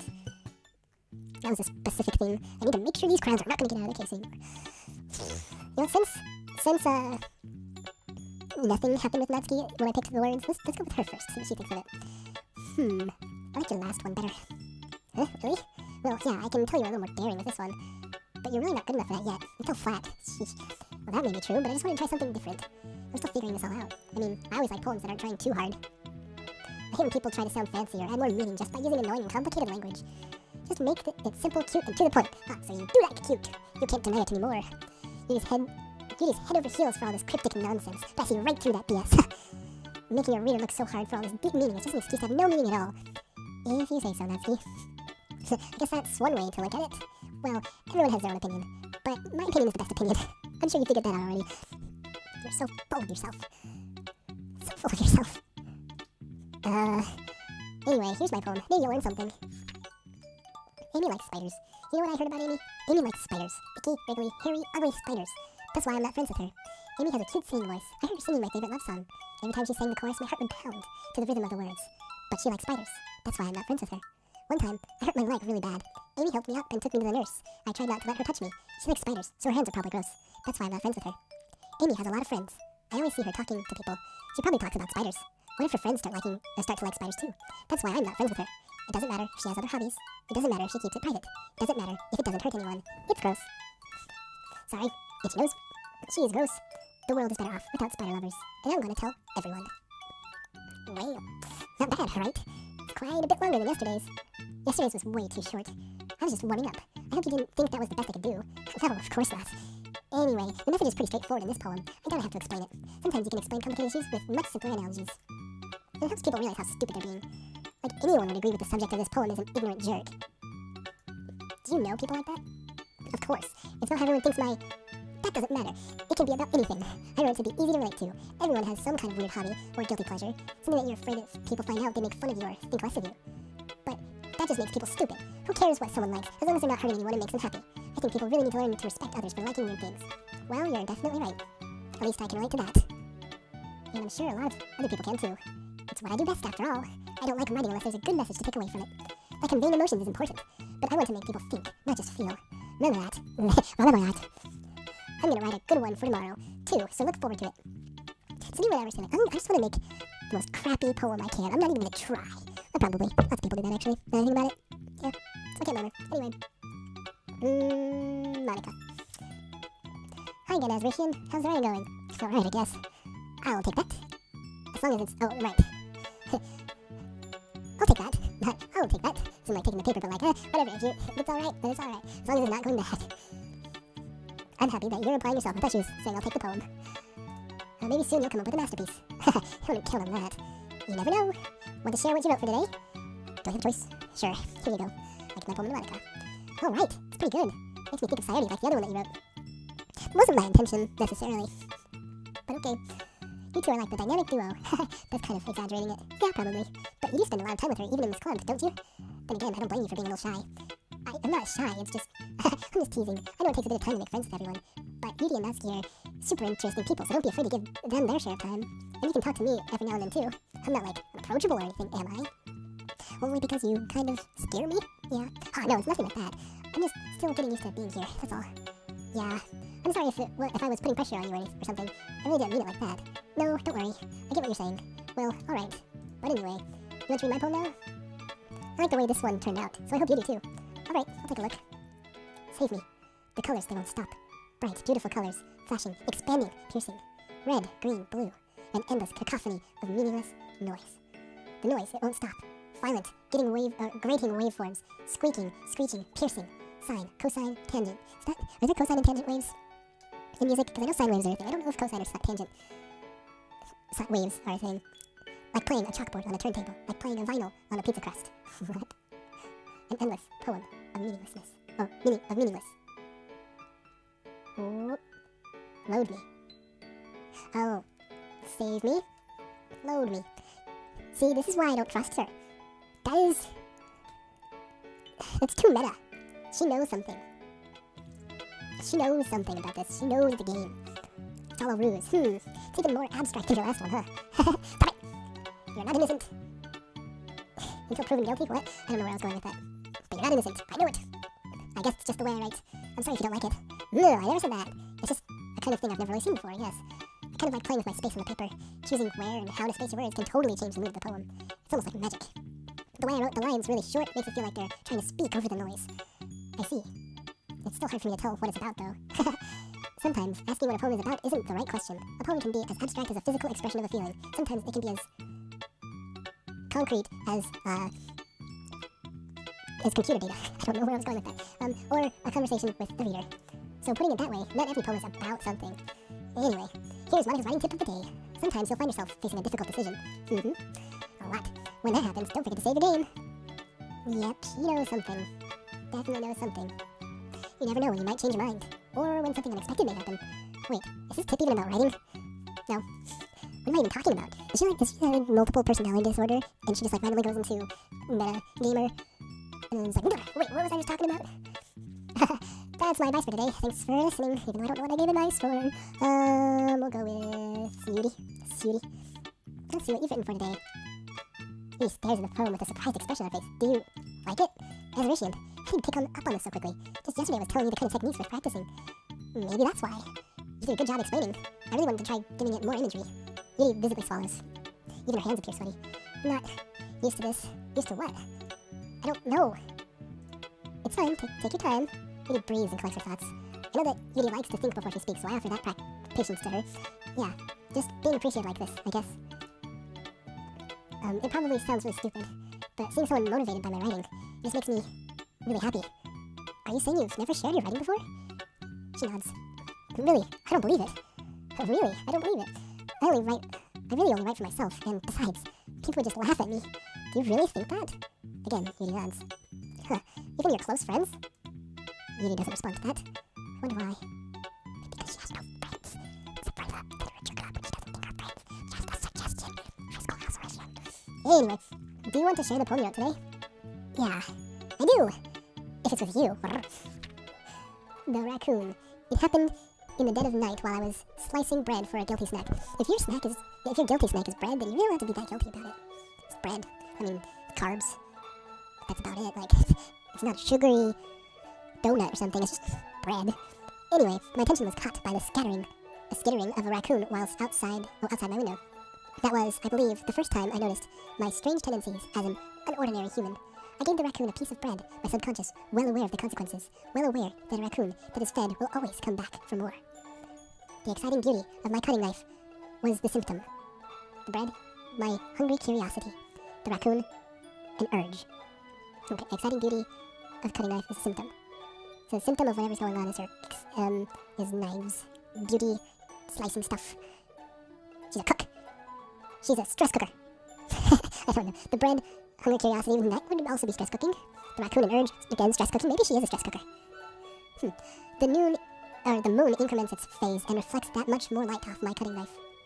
The very same light that glistens in the eyes of my raccoon friend. I slice the bread, fresh and soft.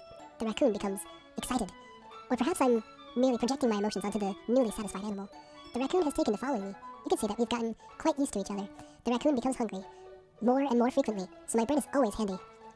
Every time I brandish my cutting knife, the raccoon shows me its excitement. A rush of blood. Classic Pavlovian conditioning. I slice the bread, and I feed myself again. Ooh. Twisted. The raccoon is her, and she is the raccoon. I will the force with me. I was a little more daring with this one than yesterday, so was I. So, we're in the same boat. I can see that. It's a lot more metaphorical. I don't know if it's my fault, but I can't begin to imagine what this poem is about. That's right. It's a bit closer to my preferred writing style, using the poem as a canvas to express vivid imagery and conveying emotions through them.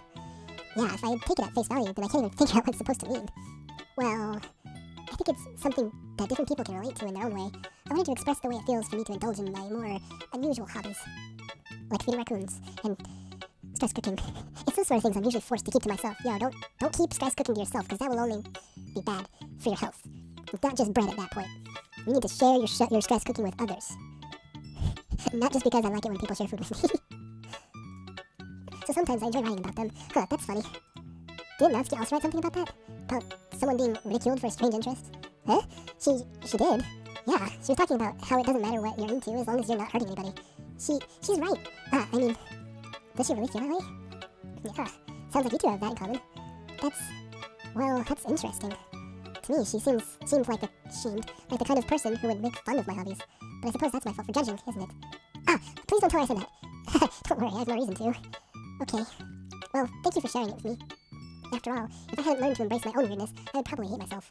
I might be ranting a little bit now, but I'm glad that you're a good listener. Okay then, Sayori, here we go. Azuritian, I really love your poems. I can't believe you've been hiding these from me. Huh? Not hiding anything. But your poems are so good. Yesterday's and this one too. You can't tell me you haven't done this before. I mean, you're really the one who feels that way, so... You're really the only one who feels that way, so... Huh? No way. Not even Natsuki? Well, I guess Natsuki is the least likely to admit how much she likes something. But I don't think it's that. What do you mean? Well, I guess I'll be honest about it. It's a lot easier to write poems when I'm thinking about you. Huh? Well, stop thinking weird things, idiot. I just mean that you're a really expressive person, I guess. How am I supposed to write a poem about my own stupid life? But you somehow make everything in your life an adventure. Even the little things. Like cooking. Oh, she said that. Let's not talk about that. So, yeah. I guess what I'm saying is that I can feel more feelings through you than I can through myself. We have that kind of weird connection. It's your fault for getting my business all the time. Huh? I don't know if I understand. You never understand when I try to explain things to you. Do you, Sayori? You pat Sayori on the head. Good kitty. Hey, I'm not a kid, you know. Are you sure about that? Maybe. Sayori starts fiddling with a pencil between her hands. Hey, Azuritian, will you give me your poem? I kinda wanna keep it. Oh, I was like, didn't we already trade poems? I thought you said something about Ryan. Right, that's how this whole conversation started. Anyway, huh? Why? Because, well, it's the first time you've written something for me. Sayori, you completely misunderstood. I didn't write this for you. Are you even listening anymore? Well, whatever. I'll give it to you when we go home. Really? Snap. Ah, I broke my pencil. Sadie hastily bent down to pick up the piece she dropped. But being inattentive of her surroundings, she bumps right into me. Well, at least it wasn't another desk to the head. Sorry. It's fine. I'll get it for you. I bend down and pick up the broken pencil. Sadie clutches the desk beside her to support herself, knees shaking. I'm a little clumsy today. Let's sit down, Sadie. Yeah. I grab Sadie's arm and help her sit at the desk. Anyway, I still haven't read your poem. Oh, sorry, I forgot about that. But it's not as good as yours. Jeez, don't worry. I'm sure I'll like it. Bottles. I pop off my scalp like the lid of a cookie jar. It's the secret place where I keep all my dreams. Little balls of sunshine, all rubbing together like a bundle of kittens. I reach inside with my thumb and forefinger and pluck one out. It's warm and tingly. But there's no time to waste. I put it in a bottle to keep it safe, and I put the bottle on the shelf with all the other bottles. Happy thoughts in bottles, all in a row. My collection makes me lots of friends. Each bottle, a starlight to make amends. Sometimes my friends feel a certain way. Down comes a bottle to save the day. Night after night, more dreams. Friend after friend, more bottles. Deeper and deeper my fingers go, like exploring a dark cave, discovering the secrets, hiding in the nooks and crannies. Digging and digging, scraping and scraping. I blow dust off my bottle caps. It doesn't feel like time elapsed. My empty shelf could use some more. My friends look through my locked front door. Oh, okay, that does right. Sorry. Had lots of talking in this series. Finally, all done. I opened up and in come my friends. In they come in such a hurry. Did they want my bottles that much? I frantically pull them from the shelf, one after the other, holding them out to each and every friend, each and every bottle. But every time I let one go, it shatters against the tile between my feet. Happy thoughts in shards, all over the floor. They were supposed to be for my friends who aren't smiling. They're all shouting, pleading, something. But all I hear is echo inside my head. Well, because it's empty now, and they're all over the floor. All her dreams shattered. Goodness. Yeah, holy crap. Sayori, did you really write this? Really? Of course I did. Didn't I tell you yesterday I was going to write the best poem ever? Yeah, but I didn't expect something like this coming from you. Monica taught me a whole lot, and I've been really in touch with my feelings recently. I see that. It's almost kind of creepy. Creepy? Well, not exactly. Maybe because I'm so used to you being cheerful. Well, never mind. I'm thinking too hard about it. And the point is, it came out good, so you should be proud of it. Aw, thanks. I feel like I was meant to express myself this way. It even helps me understand my own feelings a little bit better. Writing is like magic. You've gotten pretty passionate about this, huh? I hope to keep it up. Yeah, writing is the best. I'm gonna keep writing until I die. Oh, don't get ahead of yourself. Where was I going with that? I don't know where. There's no I in there. Sayori always had a habit of getting obsessed with something before dropping it no more than a week later. I wonder if this is one of those times. But seeing the passion in her eyes makes it hard for me to be pessimistic. She's going to do it for the rest of her life. She's gonna be... Said, what? The woman who wrote Frankenstein's monster, I should say. I don't remember her name. Anyway, okay everyone, we're all done reading each other's poems, right? I have something extra planned today, so if everyone could come sit at the front of the room. Is this about the festival? Well, sort of. Do we really have to do something for the festival? It's not like we can put together anything good in just a few daes. We'll just end up embarrassing ourselves instead of getting any new members. That's a concern of mine as well. I don't really do well with last minute preparations. Don't worry so much. We're going to keep it simple, okay? We won't need much more than a few decorations. Sayori has been working on posters and I've designed some pamphlets we can give out during the event. Okay, that's great and all, but that doesn't tell us what we're actually going to be doing for the event.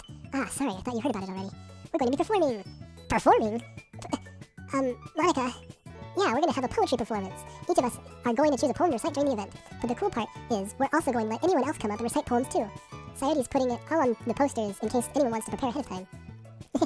Sayori, who's been coloring the poster, holds it up for us to see. Are you kidding me, Monica? You didn't already start putting those posters up, did you? Well, I did. Do you really think it's that bad of an idea? Well, no. It's not a bad idea. But I didn't sign up for this, you know. There's no way I'm going to be performing in front of a group of people like that. I agree with Natsuki. I could never, in my life, do something like that. Imagining it really shakes her head in fear. Guys. No, Sayori. I understand where they're coming from. Remember that Natsuki and Yuri have never shared their poems with anyone until just a couple days ago. It's a lot to ask for them to recite their poems out loud to a whole room full of people. I guess I kind of overlooked that. So, I'm sorry. But I still think we should give it our best. We're the only ones responsible for the fate of this club. If we start the event and each put on a good performance, then it will inspire others to do the same. And the more people who perform, the better we'll be able... the more people who perform, the better we'll be able to show everyone what literature club is all about. Yeah, it's about expressing your feelings, being intimate with yourself, finding new horizons, and having fun. That's right, and it's those reasons that we're all in this club today. I don't know about me. I guess kind of, yeah. At least the finding horizons part. Don't you want to share that with others? To inspire them to find the same feelings that brought you here in the first place? I know you do. I know we all do. And if all it takes is standing in front of the room for 2 minutes reciting a poem, then I know you can do it. Natsuki and Yuri remain silent. Sayori looks worried. I guess that leaves me no choice. I agree. I don't think it's too much to ask. I think that Sadie and Monica have been trying really hard to get new members. The least we can do is help them out a little bit. Well, maybe, but... It looks like Natsuki doesn't have any arguments left. Okay, fine. I guess I'll just have to get it over with. Alright. Thanks, Natsuki. What about you, Yuri? Yuri dejectedly glances around at everyone else's expectant faces. I guess I really don't have a choice. That's everyone! You're the best, Yuri! This comp is seriously going to be the death of me. Oh gosh, you'll be fine, Yuri. But anyway, let's move on to the main event. I want each of you to choose a poem of yours. We're going to practice reading them in front of each other. No way! Monica, this is too sudden. Well, if you can't recite your poem in front of the club, how do you expect it to do it in front of strangers? Oh no. Don't worry. I'll start off to help everyone feel a little more comfortable. Can I go next? Of course. Now let's see. Monica flips through her notebook to the specific poem she has in mind for herself. She then stands behind the podium. The title of this poem is The Way They Fly. Monica begins reciting her poem. Her clear, confident voice fills the room. More than that, her inflection is pristine. She knows exactly how to apply emotion behind each line she recites, bringing the words to life. Is this something she's done before, or is it simply all natural? I glance around me. Everyone has their eyes on Monica. Sayuri looks amazed. Yuri has an intense expression on her face that I don't understand. Finally, Monica finishes the recitation. The four of us applaud. Monica takes a breath and smiles. That was so good, Monica. Thank you very much. I was just hoping to set a good example. Are you ready to go next, Sayuri? I'll go next! Yuri is fired up all of a sudden. Yuri clutches a sheet of paper between her hands and stands up. Keeping her head down, she walks quickly over to the podium. This poem is called... Yuri anxiously glances at each of us. You can do it, Yuri. It's called After Image of a Crimson Eye. Yuri's voice shakes as she starts reading the poem. Just a moment ago, she practically refused to do this. Why is she suddenly putting in so much effort? As Yuri gets past the first couple of lines, her voice changes. It's almost like what happens when Yuri gets absorbed into her books. Her quivering words transform into sharp syllables of a fierce and confident woman. The poem is full. Well, she's not a woman yet. She's still in high school. She's in the third year? Or is Monica in the third year? No, I think she's the third year. So she is more mature, but she's not a woman yet. She's still in high school. Anyway, the poem is full of twists and turns in its structure that she enunciates with perfect timing. This must be a rare glimpse into the whirling fire Yuri keeps concealed inside her head. Suddenly, she's finished. Everyone is stunned. Yuri snaps back into reality and glances around her, as if she's bewildered even herself. It's up to me to save the situation. Man, I'm kind of full of myself too, aren't I? I mean, I know I'm the protagonist of the story and I'm supposed to be doing all things, but it's up to me to save the situation. I guess it's up to me to make this decision. I guess I need to make sure they're all happy. I'm the first to start applauding. Everyone joins me after and we give Yuri the recognition she deserves. It's not that we didn't want to applaud for her, but we were caught so off guard that we had forgotten. As we applaud, Yuri holds the poem to her chest and rushes back to her seat. Wow, that was perfectly timed. Yuri, that was really good. Thank you for sharing. Yuri looks down for the count. Okay, I guess I'm next then. So Yuri hops out of her chair and cheerfully walks to the podium. This one's called My Meadow. I'm sorry, I giggled. Sayori. It's a lot harder than I thought. How did you guys do it so easily? Try not to think of it like you're reciting to other people. Imagine you're reciting it to yourself, like in front of a mirror or in your own head. It's your poem, so it'll come out the best that way. I see. Okay then, Sayori begins her poem. Somehow it feels like her soft voice was made as a perfect match. And the poem isn't aimlessly cheery like Sayori is. It's serene and bittersweet. If I were to read this on paper, I probably wouldn't think that much of it. But hearing it come from Sayori's voice almost gives it a whole new meaning. Maybe this is what Sayori meant when she said she likes my poems. It's like I get to reach more deeply into someone I thought I knew through and through. Sayori finishes and we applaud. I did it! Good job, Sayori. Even Azuritian liked it. I guess that's a good sign. What does that even mean? It came out nicely, Sayori. The atmosphere of the poem fits you really nicely. You said nicely twice. But it might be that other poems wouldn't work quite as well with that kind of delivery. Huh? I really don't understand. In other words, I've seen poems of yours where that sort of a gentle delivery wouldn't work as well. They might need a little more force behind them, depending on what you're reading. Oh, I know what you mean. Well, I've been practicing that kind of thing. It's just embarrassing to do it in front of everyone. The next time, I'm gonna make you pick a poem that challenges you a little more. We don't have much time before the festival, you know. Okay. Now who's next? Natsuki? Don't make me go before Azuritian. I felt like I can compare it to you guys anyway. Might as well let Azuritian lower everyone's standard a little before I have to do it. Natsuki. It's fine. I might as well get it over with. But it's not like I have much of a selection of what I read. I'll just have to go with what I wrote for today. I stand up and step in front of the podium. I could have gone with yesterday's. Let's even bring it. Anyway, everyone has their eyes on me, making me feel terribly awkward. I recite my poem. Since I'm not exactly confident in my own writing, it's hard to put energy into it. Despite that, once I finish, I receive an applause anyway. Sorry, I'm not really as good as everyone else. Don't worry about it so much. I think it's less about your abilities and more about your lack of confidence in your writing. That's something that'll improve over time, though. Yeah, maybe. Alright then, that just leaves you, Natsuki. Yeah, I'm going. I'm going. Natsuki begrudgingly gets out of her seat and makes her way to the podium. The poem is called... Why are you all looking at me? Because you're presenting. Anyway, the poem is called Jump. Natsuki takes a breath. When she starts reciting the poem, her sour attitude disappears a little. But only a little, because she's always sour. That's why she has pink hair. I don't know what that's supposed to mean, but we'll go with it. While she's still a little unenthused, her poem has a rhythm and rhyme to it. It's Natsuki's trademark style. What did I just call her? And it works surprisingly well when spoken aloud. The words feel like they bounce up and down, as if giving life to the poem. Natsuki finishes and everyone applauds. She huffs back to her seat. That wasn't so bad, was it? Easy for you to say. You'd better not make me do that again. Well, do you at least feel prepared enough to recite a poem in front of other people? I mean, doing it in front of other people would be way easier. I can put on whatever face I want for other people. When it's just my friends. It's just embarrassing. That's a surprise, Natsuki. I think it'd be the other way around for me. Well, that's just how it is, so... Well, I guess in that case, you won't have much to worry about for the festival. That said, I want to thank everyone for coming through. It might be hard. Well, excuse me, but I hope that that you all have an idea of what it's like now. Make sure you pick a poem and get enough practice before the festival, okay? I'll be making pamphlets, so let me know ahead of time what you'll be reciting. Jeez, I should probably find some other poem to recite instead. That's fine, too. It doesn't have to be your own. I'm already pleasantly surprised that you're putting in all this effort for the club. It makes me really happy. Yeah, no problem. Okay, everyone, I think that's about it for today. I know the festival is coming up, but let's try to write poems for tomorrow as well. It's been working out really nicely so far, so I'd like to continue that. Also, it wouldn't give the user any input into this besides this few quarrels that have happened so far. But you only won, because we only had to save once. Anyway, as for the festival, we'll finish planning tomorrow, and then we'll have the weekend to prepare. So then it was Tuesday, because I thought this was Wednesday. This is the third day. We have tomorrow and then the weekend, which means Friday, Thursday, Wednesday, Tuesday. Yeah, first one was Tuesday. Anyway, Monday's the big day. I can't wait. I can do this. Alright. I stand up. There's no way I'll be able to find the same enthusiasm as Sayori and Monica, but I'll do my best to get through it. If it's for the sake of the club, and impressing Monica, then I'll have to do my best. Ready to go, Sayori? Yep. Look at you two, always going home together like that. It's kind of adorable, isn't it? Jeez, guys, don't make such a big deal out of it. It must be a little nice, though. Well, how am I supposed to respond to that? It's okay, Azuritian, you don't have to say it. Say what? You apparently know more about what I was going to say than I do. Whatever, let's get going already. Or let's go already. I walk home with Sayori once more. Even though it's only been a few days, a lot of things have already changed. But today, Sayori is being a little quieter than usual on the way home. Hey, Sayori. Sorry, I was spacing out. No wonder. I was thinking about something from earlier. I like how we get to... Story fumbles with her words. So, let's just say that one day, Yuri asked to walk home with you. Huh? What do you do? What kind of question's that? You're kind of putting me on the spot here. Oh no. Save. Empty slot. No, sorry, I was thinking, do I have to go this way? Because it doesn't say 1, 2, 3, 4, 5. I feel like I could put in a slot here. Anyway, return.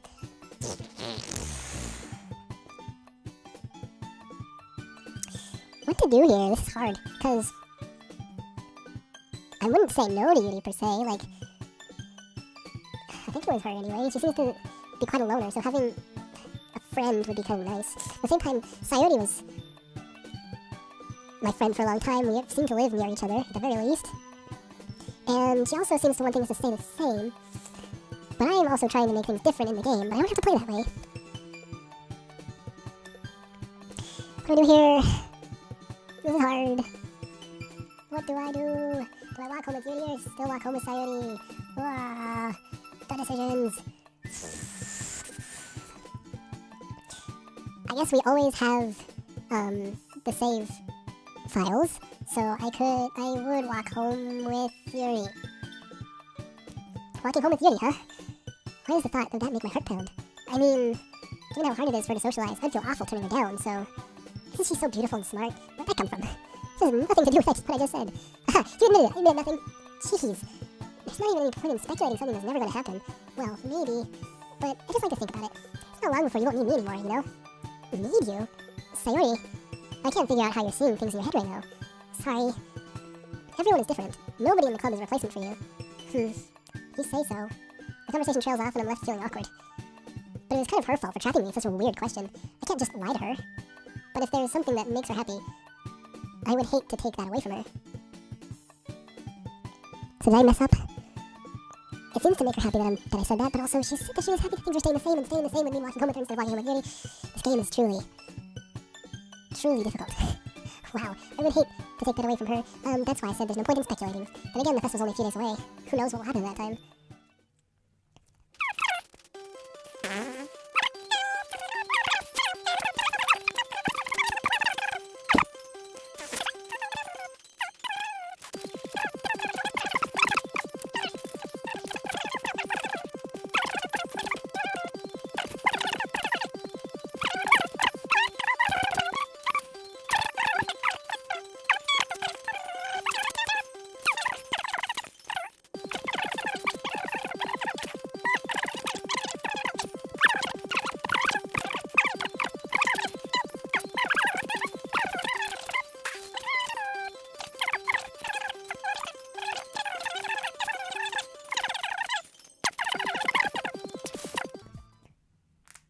Ooh, crack fingers. Oh man, I'm the last one here again. Don't worry, I just walked in too. Were you practicing the piano again? Yeah. You must have a lot of determination. Starting this club and now practicing up piano? Well, maybe not determination, but I guess passion. Remember that the club wouldn't be here if it wasn't for all of you either. Oh, don't know where either came from. And I'm super happy that you're all willing to help out for the festival too. Ah, I can't wait for the festival. It's gonna be great. Huh? Weren't you complaining about it yesterday, Natsuki? Well, yeah, I'm not talking about our part of the festival, but it's a whole day of school where we get to play and eat, and all kinds of delicious food. You sound a bit like Sayori all of a sudden. Monica, do they usually have fried squid? Oh yeah, because she's first year. She doesn't know anything about squid. That's a pretty specific thing to look forward to. I don't know, squid's pretty good. Oh, come on. Are you saying you don't like squid? You of all people? Huh? I didn't say I don't like it. Besides, what do you mean by you of all people? Because it's right in your name. Non-Ika. Because Japanese. Huh? That's not how you say my name at all. Stop it with the pose. Also, that joke makes no sense in translation. What? Ah, never mind. Let's just focus on our own event for now, okay? Fine. Your reactions aren't as fun as Yuri's or Sayori's anyway. Excuse me? Where is Sayori anyway? Oh, there you are. Sayori's sitting at the desk in a corner of the room looking down at nothing. I walk over to her. Hey, Sayori. I leave my hand in front of her face. Huh? You're spacing out again. Sorry. Don't mind me. You can go talk to everyone else. Huh? Is everything alright? Of course. Why wouldn't it be? It just feels like you're a little off. Sorry for assuming things. Jeez, you worry too much about me. I'm fine, see? Sayori shows me a big smile. Don't let me distract you from having fun with everyone. Well, alright. If you say so. I worriedly glance at Sayori before turning back towards everyone else.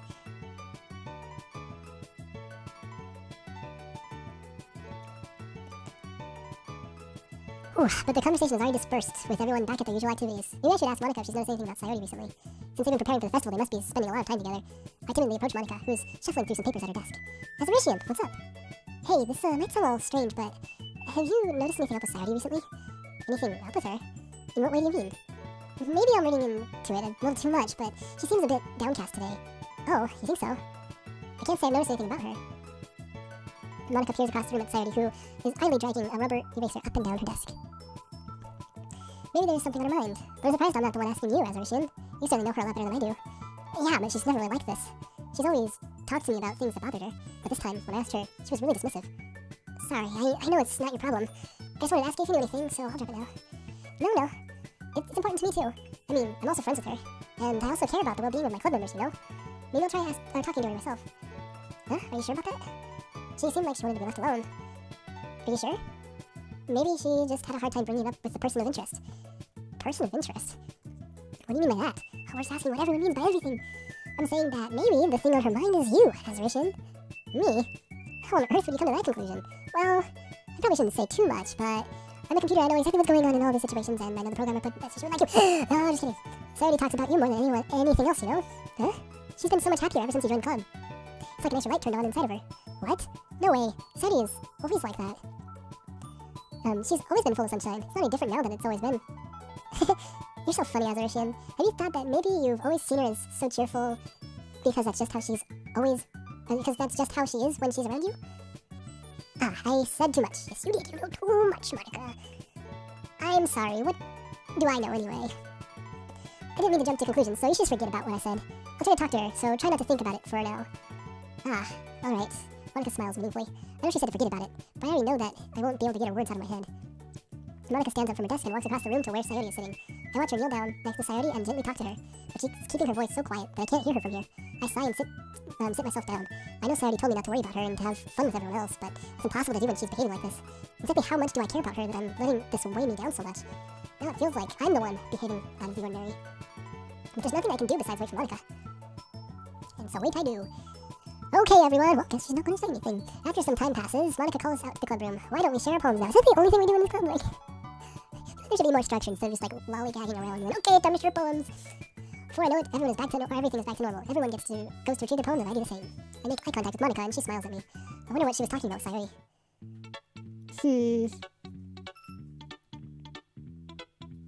Well, Natsuki first. I don't think I've done her first yet. This one's alright. Alright?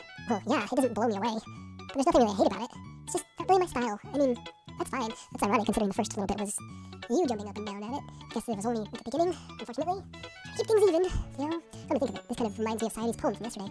You think so? She wrote about dreams, didn't she? Whatever. I'm thinking about it too deeply. Yeah, well, I guess if you've been friends with her for so long, you might be on the same wavelength. But you never really struck me as her type. Sayuri is a type all of a sudden? Well, I don't know, but honestly, how can someone so, fluffy spend so much time with someone like you? It's like she's dragging around a dead weight. That was a little unnecessary. But think of it this way: if it weren't for me, she would probably just fly away, letting go of a balloon. If you could say, we each take care of each other in our own way. Whatever it is, I don't get it. Oh yeah, I guess I'm supposed to tell you my poem. Here. I'll be your beach. Your mind is so full of troubles and fears that diminish your wonder over the years. But today I have a special place, a beach for us to go. A shore reaching beyond your sight, a sea that sparkles with brilliant light. The walls in your mind will melt away before the sunny glow. I'll be the beach that washes your worries away. I'll be the beach that you dream about each day. I'll be the beach that makes your heart leap in a way you thought had left you long ago. Let's bury your heavy thoughts in a pile of sand. Bathe in the sunbeams and hold my hand. Wash your insecurities in the salty sea and let me see you shine. Let's leave your memories in a footprint trail. Set you free in my windy sail. And remember the reasons you're wonderful when you press your lips to mine. Oh wow. Not the direction I thought that was going. That kind of makes sense. It's gotta be cutesy somehow. I'll be the beach that washes your worries away. I'll be the beach that you daydream about each day. I'll be the beach that makes your heart leap in a way you thought had left you long ago. But if you let me by your side, your own beach, your own escape, you'll learn to love yourself again. What is that? But? But does not seem like the right interjection. Whatever those words are called. I'm not a linguist. These are like, and if you let me by your side, your own beach, your own escape, you'll learn to love yourself again. Maybe I'm just wrong. This person knows a lot of what they're doing, so yeah. I felt like I kept writing about negative things, so I wanted to write something with a nice message for once. Besides, the beach is awesome. The beach is cool, the ocean not. Scary place the ocean is. Kind of hard to write anything negative about the beach. So you decided to write about the beach first, and then came up with the message later. Yeah, well, it's only because of what happened yesterday. I mean, after Judy and I realized we kind of wrote about the same thing, she wanted to pick a topic and have us both write about it, or whatever. You can really see her doing that, too. Making us write about a simple topic, then trying to impress me by coming up with something all fancy. It's always about you, Natsuki. Well, it's not like I care. I just did it anyway. I mean, I guess mine ended up being kind of metaphorical, too. But there's nothing wrong with doing that once in a while. At the very least, it was good practice. Let's go Sayuri next. This is your best one so far. It's really, really nice, Azuritian. Thanks. Sayuri, you've been a little quiet today. Is everything alright? Huh? Of course. Everything's fine. Maybe I'm just a little tired today. Do you want to nap or something? No, that's silly. Don't worry about me, okay? That's silly. Why would I take a nap if I'm tired? I only want to see smiles on your face. Well, alright. Hey, Azuritian. I'm still a little surprised. I really thought that you would try writing your poems like the way Yuri does. Or even Natsuki. But in the end, yeah, I guess you're the one who likes this one the most. Well, how can you tell that? You haven't even gone to Monaco or Yuri yet. This freaking loaded words right there. Why? You don't want to get closer with everyone else? Wait, of course I do. But that doesn't mean I need to try so hard to impress them. I still understand you the most, Sayuri. I know you have to sometimes put up with me, and I have to sometimes put up with you. But we have a wavelength or something. Wow, smooth. Very smooth. And this is how the poem came out. Oh, and this is how the poem came out. Sometimes it feels like you're the only exciting thing in my life. So sometimes it's just easier to write when thinking about you. Sayuri? No. Azuritian. I don't deserve this. You're too nice to me. Why are you doing this? Sayuri has trouble keeping her voice steady all of a sudden. If you had fun with everyone else instead, this would be so much easier. Sayuri, I glance around the room to make sure nobody has noticed this. Sayuri, I've probably never said this before, but I don't understand what you're feeling right now. Tell me what will cheer you up. Sayuri shakes her head.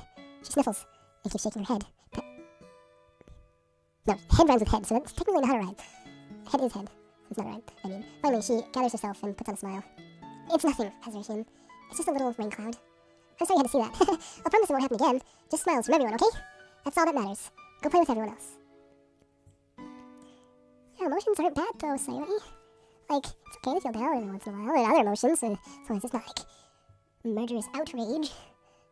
But, emotions are part of normal life, Sayuri. I'm gonna go home a little bit early today. Sayuri, tell Monica I wasn't feeling well, okay?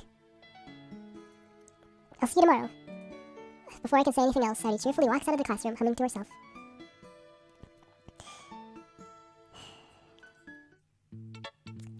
Well then... Monica last.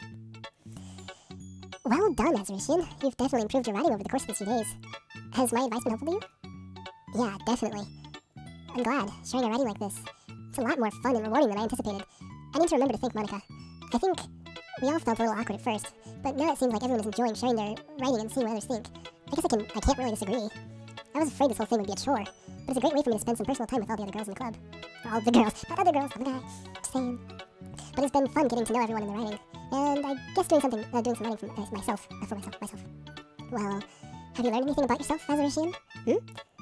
Well, you know how I like to say that writing is a very personal way to get in touch with yourself. In the end, it doesn't matter if you're a good writer or a bad writer. And even my opinions are just opinions, you know? As always, I believe what's most important is exploring and discovering yourself. That's comforting. I'm kind of afraid of disappointing you in some way or another. Huh? Why me? Well, you're always sophisticated with your writing and have the most advice to share. Is that so? Yuri thinks for a good minute. That must be terrible. Huh? For me to have become someone whose opinion is fearsome. How unlikable of me. Yuri, it's not as bad as you're making it sound in your head. I just meant that I respect your opinion. I see. I'm sorry that I always overthink and come to those sorts of conclusions. I'm just a little too used to it. Overthinking? Being disliked. Yuri. Oh my god, Yuri. No upwards intonation. That seems a bit bad for now, or for this context. That's the word I'm looking for. Wait, what am I saying? I'm sorry, I didn't mean to bring that up. Let's move on. Alright. Do you want to share your poem now? Okay, here. Beach. Did they both name their thing Beach? I know they're in a little competition or whatever. They want to see what happens if they write about the same subject again. But I think they both titled their thing Beach. Just Beach. Anyway. What did that say? Marvel? Okay, hold on 1 second. I don't think this does anything to... the recording? Oh yeah, that is Marvel. Okay, moving it back. Just move it to a screen that's close to me. A marvel millions of years in the making, where the womb of Earth chaotically meets its surface, under a clear blue sky, an exposure of bliss. But breathing... but breathing great, rolling clouds, an endless enigma. And the easiest would to get lost in. I am so missing out. I feel like I'm actually turning into high school Azuritian here. The easiest wood to get lost in. Oh, easiest world. That's freaking why I meant. The easiest world to get lost in is one where everything can be found. I'm smart, aren't I? One can only build a sandcastle where the sand is wet. But where the sand is wet, the tide comes. Will it gently lick at your foundations until you give in? Or will a sudden wave send you crashing down in the blink of an eye? Either way, the outcome is the same. Yet we still build sandcastles. I stand where the foam wraps around my ankles, and my toes squish into the sand. The salty air is therapeutic. The breeze is gentle, yet powerful. I sink my toes into the ultimate boundary line, tempted by the foamy tendrils. Turn back, and I abandon my peace to a road at the shore. Drift forward, and I return to Earth forevermore. Freaking deep poems in this place, man! I wonder how long it took him to write all these. I'm aware that the beach is kind of an inane thing to write about, but I did my best to take a metaphorical approach to it. Yeah, Natsuki already told me about it. She did? She didn't say anything weird, did she? She just wanted us to write about the same topic again. I suppose to better compare the differences in our writing styles, or thought processes. Wait, so you said that she wanted to write about it again, but Natsuki is saying you wanted to write about the same topic again. I don't know what to think about you two, man. You're just mysterious. Anyway, it was her idea. Knowing her, it's no surprise that she'd want to do something like that. She probably just wants to show off. It's not like I have a particular interest in her writing style. I just went with her request. But, well, I suppose it's not so bad to write about something simple on occasion. It can be refreshing, you know? It's good for me to calm my thoughts once in a while. Yeah, I think I agree. Thanks for sharing. Okay, Monica, you're last. Wiggle. Also, I just noticed your ribbon is like cat ears. Is that on purpose? Probably. Nothing's an accident in this game, it seems. Hi, Azuritian. Have you thought about what you want to perform at the festival? Well, being in this club is one thing, but performing in front of a bunch of people, I'll have to give it some more thought. Okay, no pressure, but whatever you do, I'm sure it'll turn out great. It would also make me happy to see. Anyway, let's take a look at today's poem. Sure, I'll let Monica take the poem I'm holding in my hands. It's kind of funny. How so? No, not the poem. I mean, it's funny how your poems and Sayuri's poems have been getting more and more similar to each other. Every day. I'm surprised you're so in sync with her. And then again, you've been spending a lot of time together lately, haven't you? I'm not trying! I swear, it's like me personally, the way I'm thinking about choosing these words just happens to line up with Sayuri in the game. I'm not trying. I guess you could say that. Although we kind of grew up as best friends, I haven't been seeing as much of her the past year. But since I joined the club, we've been spending a lot of time together again. I see. That reminds me, about Sayuri's... not how Sayuri's been a little bit off today. Yeah? Did she tell you something? Well... Azuritian, you haven't been flirting with her, have you? Not on purpose. Of course not. I've been treating her like I always do. Alright. Just making sure. I know how much you care about her. It'd be terrible if something bad happened to her, so keep an eye on her. You are freaking me out. Monica. You're clouding everything in. Ink. Like a Squidward. Making things confusing. Sayuri's been acting so much happier ever since you joined the club, but you're not. You can't say that. What could have happened all of a sudden? Well, never mind. This really isn't the time to be talking about this. Anyway, I'll share my poem with you now, alright? Alright. The lady who knows everything. An old tale tells of a lady who wanders the earth. The lady who knows everything. A beautiful lady who has found every answer, all meaning, all purpose, and all that was ever sought. And here I am, a feather, lost adrift the sky, victim of the currents of the wind. Day after day, I search with little hope, knowing legends don't exist. But when all else has failed me, when all others have turned away, the legend is all that remains, the last dim star glimmering in the twilight sky. Twilight sky. Until one day, the wind ceases to blow. I fall, and I fall and fall and fall even more, gentle as a feather. A dry quill, expressionless. But a hand catches me between the thumb and forefinger. The hand of a beautiful lady. Between the thumb and forefinger, eh? I know of someone else that caught things between their thumb and forefinger, at least in poem. I look at her eyes and find no end to her gaze. The lady who knows everything knows what I am thinking. Before I can speak, she responds in a hollow voice. I have found every answer, all of which amounts to nothing. There is no meaning. There is no purpose. And we seek only the impossible. I am not your legend. Your legend does not exist. And with a breath, she blows me back afloat, and I pick up a gust of wind. Yeah, that one went over my head. You know, I feel like learning and looking for answers are the sort of things that give life meaning. Not to get too philosophical or anything. Philosophical. I don't know what is up with the word philosophy recently. But it was kind of on my mind, so that's what I wrote about. I see. I've never really put much thought into it. In a way, it's almost paradoxical. Because if we had all the answers, wouldn't the world start to lose its meaning? You know, there's one thing I noticed. It seems like everyone in the club prefers writing about things that are more sad than happy. Are you surprised? I mean, if everything was okay, we wouldn't really have anything to write about, would we? Humans aren't two-dimensional creatures. Monica. I don't like you. I don't. I think you know that better than anyone. You mean one-dimensional? Oh my gosh, freaking meta. I don't like it. Yeah, that. Anyway, here's Monica's writing tip of the day. Are you ever too shy to share writing because you're afraid it's not that good? It can be really disheartening to get a lukewarm response to something you put so much into. But if you find other people who enjoy writing, then sharing becomes a lot easier. Because instead of telling you that your writing is good or okay or bad, they want to focus more on everything that went into it and the things you can work on. It's much more encouraging that way, and it will make you want to continue improving. It's almost like having your own little literature club, don't you think? Isn't that the point of the literature club, though? That's my advice for today. Thanks for listening. Yeah, no problem. Okay, you three. We're all done sharing poems, right? Why don't we start figuring out? Hold on a second. Is this just me, or did you say something strange just now? I mean, you three? Something did sound a bit unusual. That's right. You deviated from your usual catchphrase when addressing the club. Oh yeah, because you said, alright everyone. All the other times, but this time you said, alright you three. It was. Catchphrase? I don't have a catchphrase. Jeez. Why is it so weird today? Look, even Yuri isn't immune to it. Ooh. Stagnating air is common foreshadowing that something terrible is about to happen. Everyone's getting so meta, don't like it. In your books, maybe. Look, the only thing different is that Sarity isn't here. Yeah, but that's not a big deal. It seems like you're right. Sarity always helps lighten the mood a little bit, doesn't she? It's almost like everyone's balance is thrown off a little when she's not around. Where the heck did she run off to anyway? I thought she just went to pee. Natsuki, please show some decency. Oh, come on. She actually wasn't feeling too well and went home early. Is that so? I hope she's alright. Seriously? All times to not go home with her, you pick the time she's not feeling well? So much for you two being all lovey-dovey. No! First of all, stop misunderstanding my friendship with Sayuri. And second, she's kind of been avoiding me today, so I didn't want to force it. Oh? That curious expression coming from Yuri of all people. Calm down, guys. I talked to her earlier and everything is fine. What did she say? Oh, she's ignoring me. Anyway, we need to figure out the rest of the festival preparation, so let's decide what everyone will be doing this weekend. I already know what I'm doing. That's right, Natsuki will be making cupcakes. But we might need a lot of them in different flavors. Can you handle that all by yourself, Natsuki? Challenge accepted. And as for myself, I'm going to be printing and assembling all the poetry pamphlets. Sayuri will be helping me design them. And as for Yuri, you can, guys, can you help me come up with something for Yuri? I'm useless. No, that's not it at all. You're the most talented person here, you know? Now Natsuki's pouting too? Jeez, even I can't tell now. I guess I never gave Sayuri enough credit, but I can tell things are even harder on you when she's not around. That may be the case. But if I can't be a leader on my own, then I won't grow as a person. So, Yuri, you have beautiful handwriting, you know? So you should make some banners and decorations to help set the atmosphere. About that. I love atmosphere. Yuri's expression suddenly changes as she stares at her desk in focus and starts nodding to herself. Your mind is already racing, I see. That's great. You'll be a wonderful help, Yuri. But anyway, that just leaves you, Azuritian. The one who is truly useless. Don't say that. In fact, both Natsuki and Yuri have some pretty heavy tasks to handle. It'd probably go a long way to give one of them a hand. You always help me out as well. I would be really appreciative of that. Is Monica suggesting I spend the weekend with one of my club members? How on earth are they going to respond to a suggestion like that? I suppose I wouldn't mind a bit of help. Well, even if you don't know how to bake, there's always some dirty work I could give you. It's not like Monika's going to give me a choice, and you shouldn't be sitting on your butt anyway. Natsuki tries to mumble a bunch of excuses like that.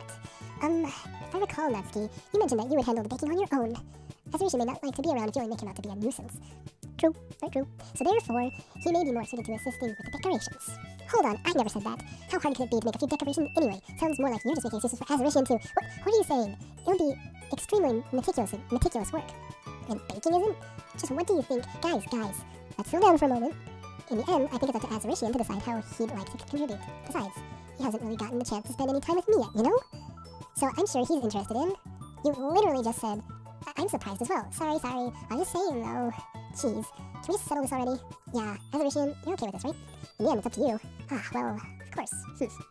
Very well. In that case, everyone looks straight at me. Sayuri. Save it again.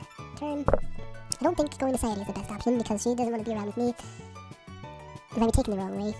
At the same time, I'm trying to be freaking the way it's always been, but that doesn't seem to work either because when I do things the way it's always been, then she's like, oh, she's flirting with me, which isn't how it's always been apparently. Natsuki is too, what's the word? Full of herself, arrogant. So I'm not gonna go with her. She can take care of the cupcakes herself. She said it herself. And Monika, I really don't want to spend time with. Like, I don't know. I don't trust Monika. So Yuri is, well, I'll probably be the most helpful, most useful helping out Yuri. Me? Are you serious? Why would you? Natsuki, I can already tell you're about to say something mean. And remember this on principle. No, I was just saying, so you'll be helping Yuri then, Azuritian?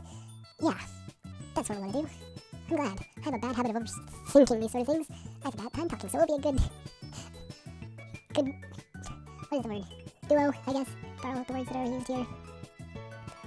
So I think your assistance will be very useful. That's great to hear. Natsuki, will you be able to handle the baking yourself? I mean, yeah. I already said I'd be fine. Okay. Everyone can tell that Natsuki's feeling a little sour. Again, I don't know why I'm associating sour with pink hair. But I am right now. So is that everything we need to go over? Yeah, that should be about it. Are you guys excited? Well, excited might not be the right word, but I suppose I'm looking forward to it all of it. Do you feel the same way, Azuritian? Me?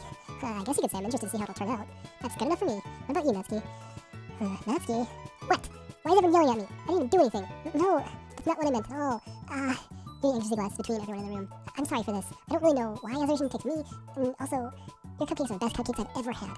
They go really well with my tea, and nothing that I do for the event will compare to that, so, I get it. I'm kind of surprised, though.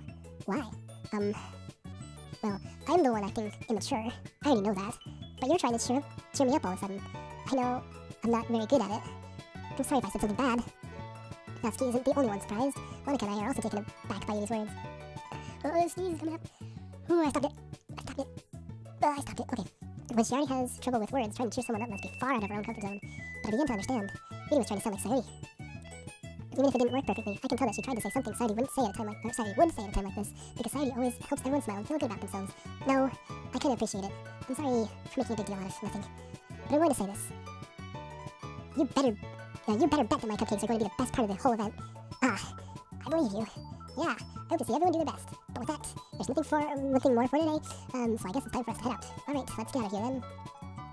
Everyone packs up their things. I start to follow Monika and Natsuki out the door as they chat between each other. Huh? I turn around. Sorry, I realized that I don't have any way of contacting you this weekend. Oh, you're right. I can't believe that slipped my mind. Should I give you my phone number? I think that would be the best way, yeah. Alright then. You and I exchange numbers. Okay. Then I'll be stopping by your house on Sunday. My house? Is that a problem? No, not at all. I just thought that I would be the one going to your house, since I'm the one helping you. I suppose that makes sense. But if you don't mind, I think I'd prefer coming to your house. Alright. In that case, it won't be a problem. I decided not to press duty, for a reason.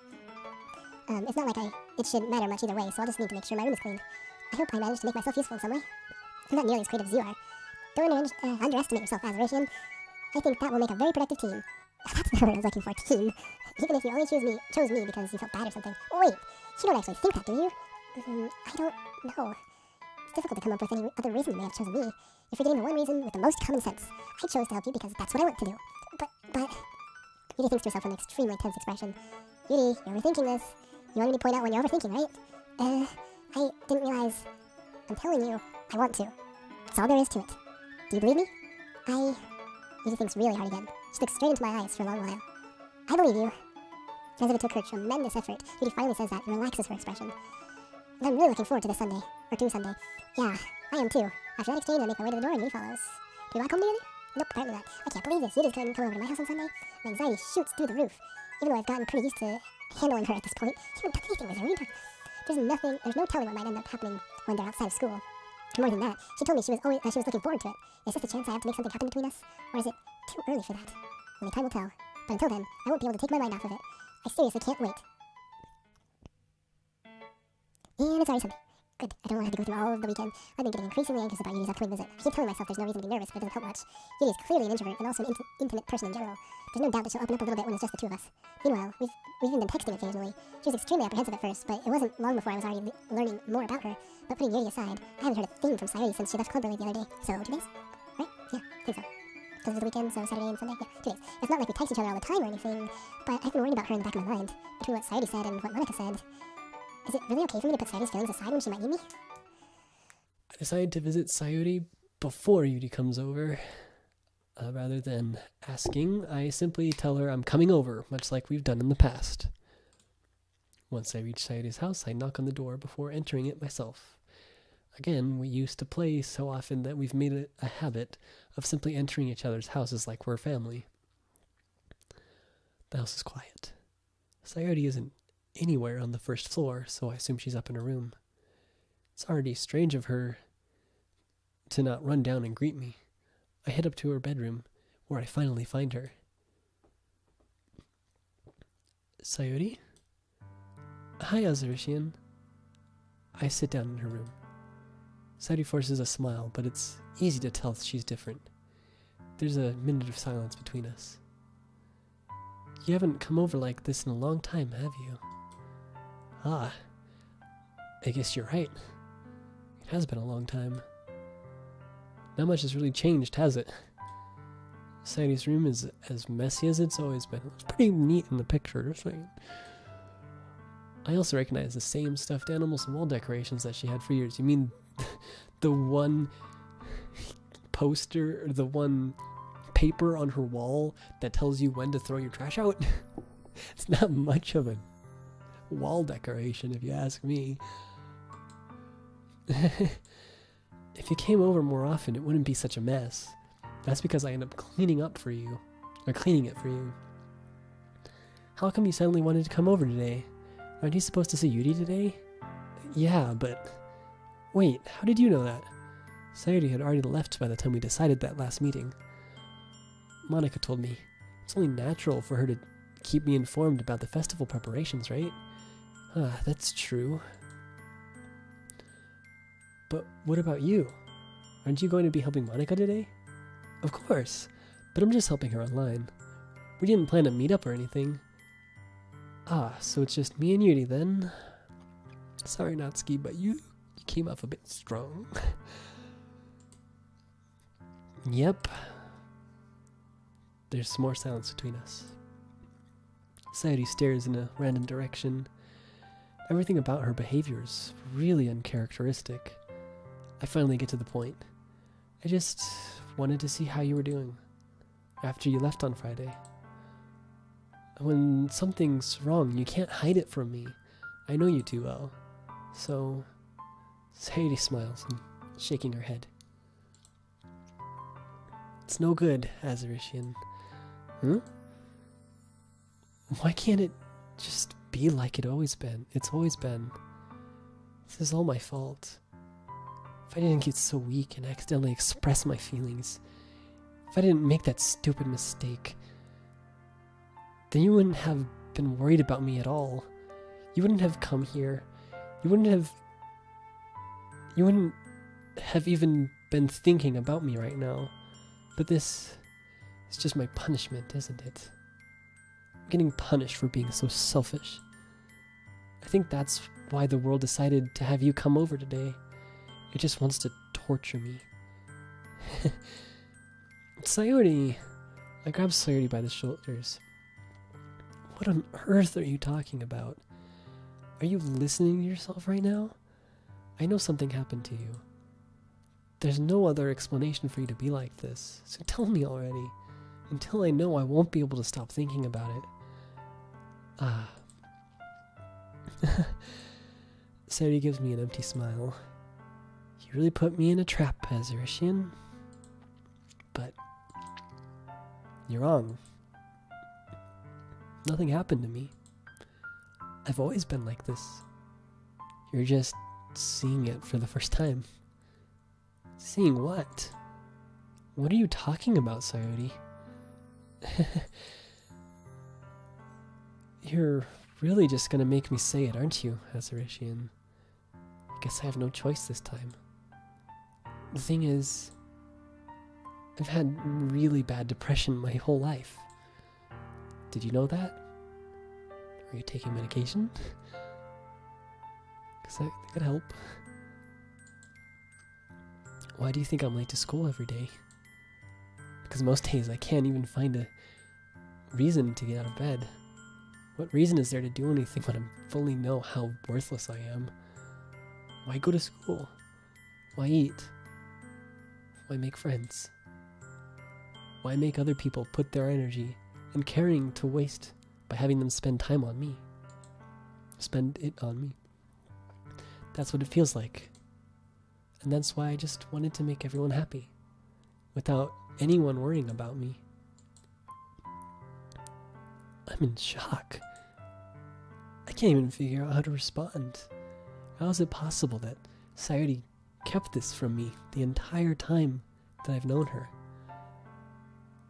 Did she really want so badly for me to just not think about her?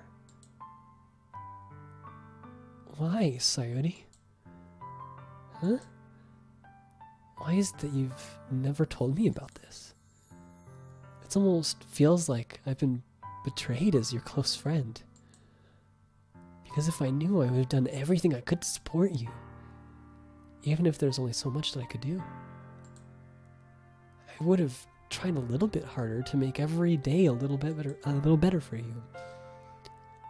That's why I'm your friend. All you had to do was tell me.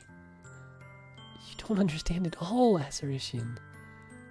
Why do you think I didn't tell you?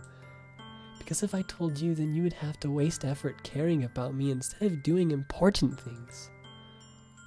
I don't want to be cared about. It's bittersweet when people try to care about me. It feels nice sometimes, but it also feels like a bat being swung against my head. That's why I wanted so badly for you to make friends with everyone else. Helping everyone be happy together is the best thing for me. But then I discovered something else too. Seeing you make friends and get closer with everyone in the club feels like a spear going through my heart. So that's why. That's why I decided the world just wants to torture me. Every path leads to nothing but hurt.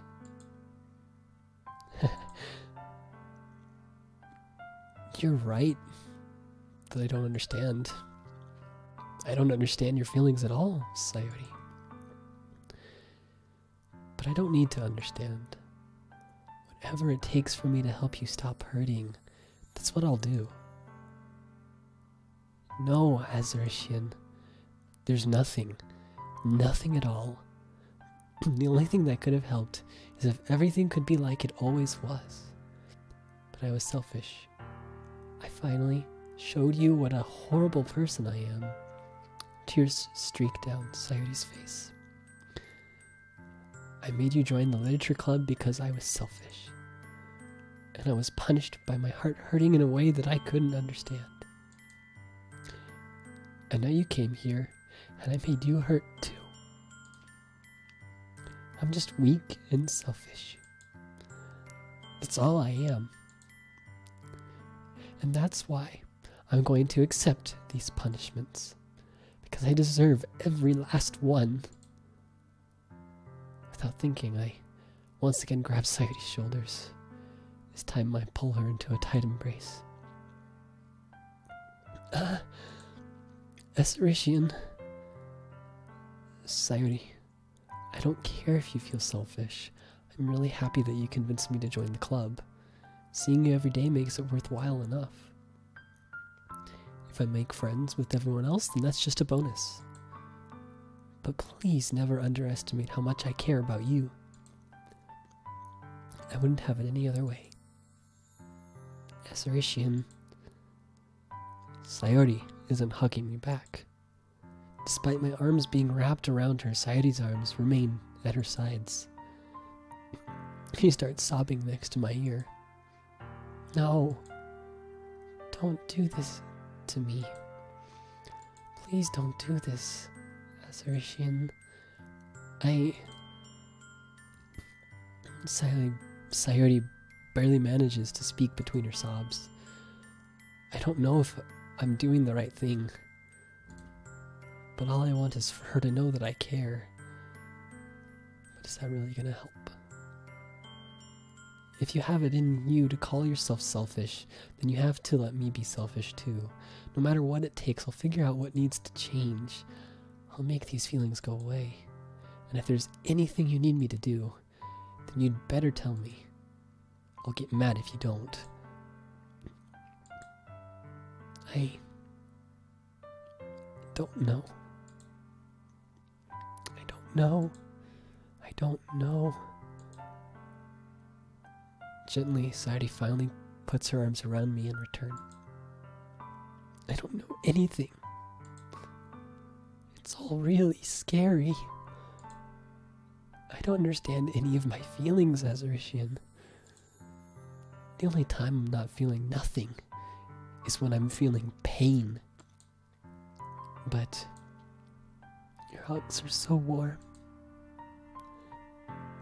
And that's really scary too.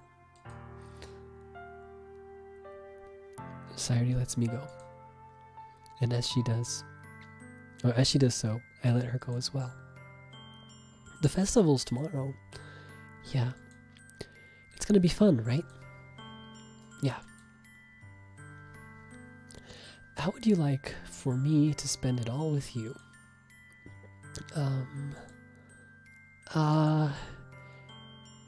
It's what I want.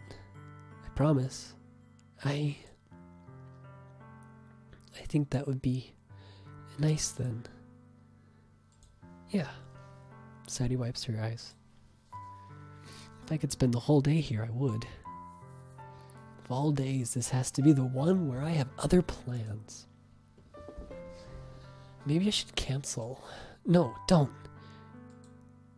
Please, don't. If you did that, then I really wouldn't forgive you.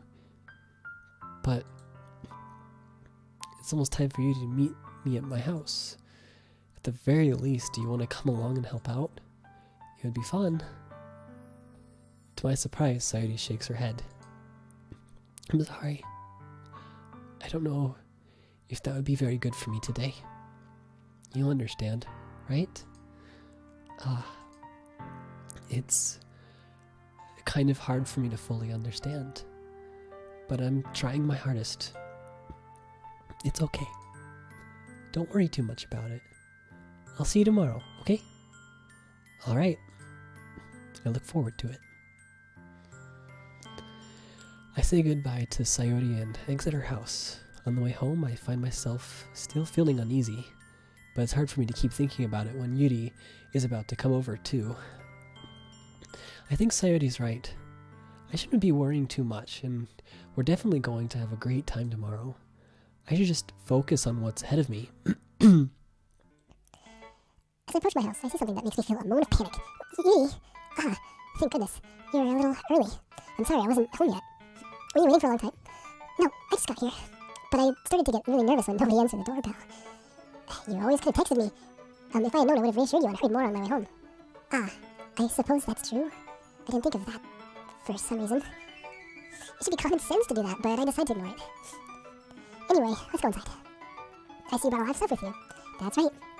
And you managed to find everything I asked you to buy as well? Yep, pretty much. At least, I hope I got everything right. I'm sure it'll be fine. I take Yuri to my room. The first thing she does is glance around curiously, which makes me feel anxious.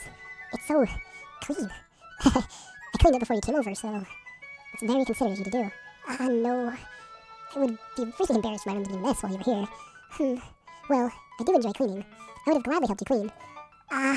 That would have been even more embarrassing. Wait, don't look in there. I snatched Judy's wrist, which was in the process of opening a desk drawer of mine. Ah, I'm sorry. I wasn't thinking for some reason. I was just spacing out. It's fine, it's fine. I let go of Judy's wrist. She puts both of her hands firmly on her lap as if she's making sure she's keeping track of them. So, should we get started? Ah, yes. I have a few things planned that you can help with. Decorations and other atmospheric enhancements. Atmospheric enhancements?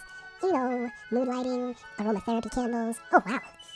I didn't know you planned on taking it that far. Of course. I want to take our guests to a faraway place. Although, many will stop by just out of curiosity. And for cupcakes, I guess. I'm determined to provide an experience that will leave them wanting more. That's great. It's easy to forget that you're a pretty intense person. Ah, intense. I guess that's the best way to put it. Is that a bad thing?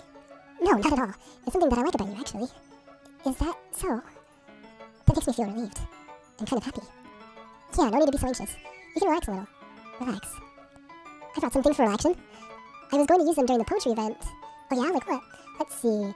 Judy rummages through her bag. She pulls out a few candles and a wooden cylinder-shaped object. I did some shopping on the way here, so I happen to have these in my bag. I plan to cover the windows in black paper and use the candles to light the room.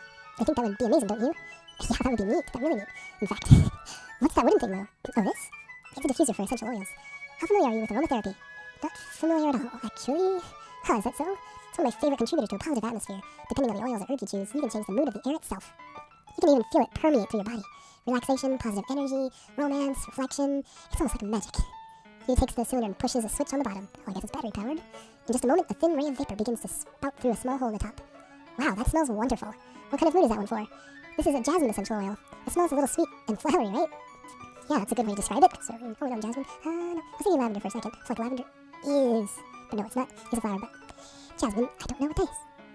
Oh well, another way to describe it. Either way, I chose jasmine for the event because it provides more than relaxation. Jasmine enhances your emotions and helps you feel them flow through your body.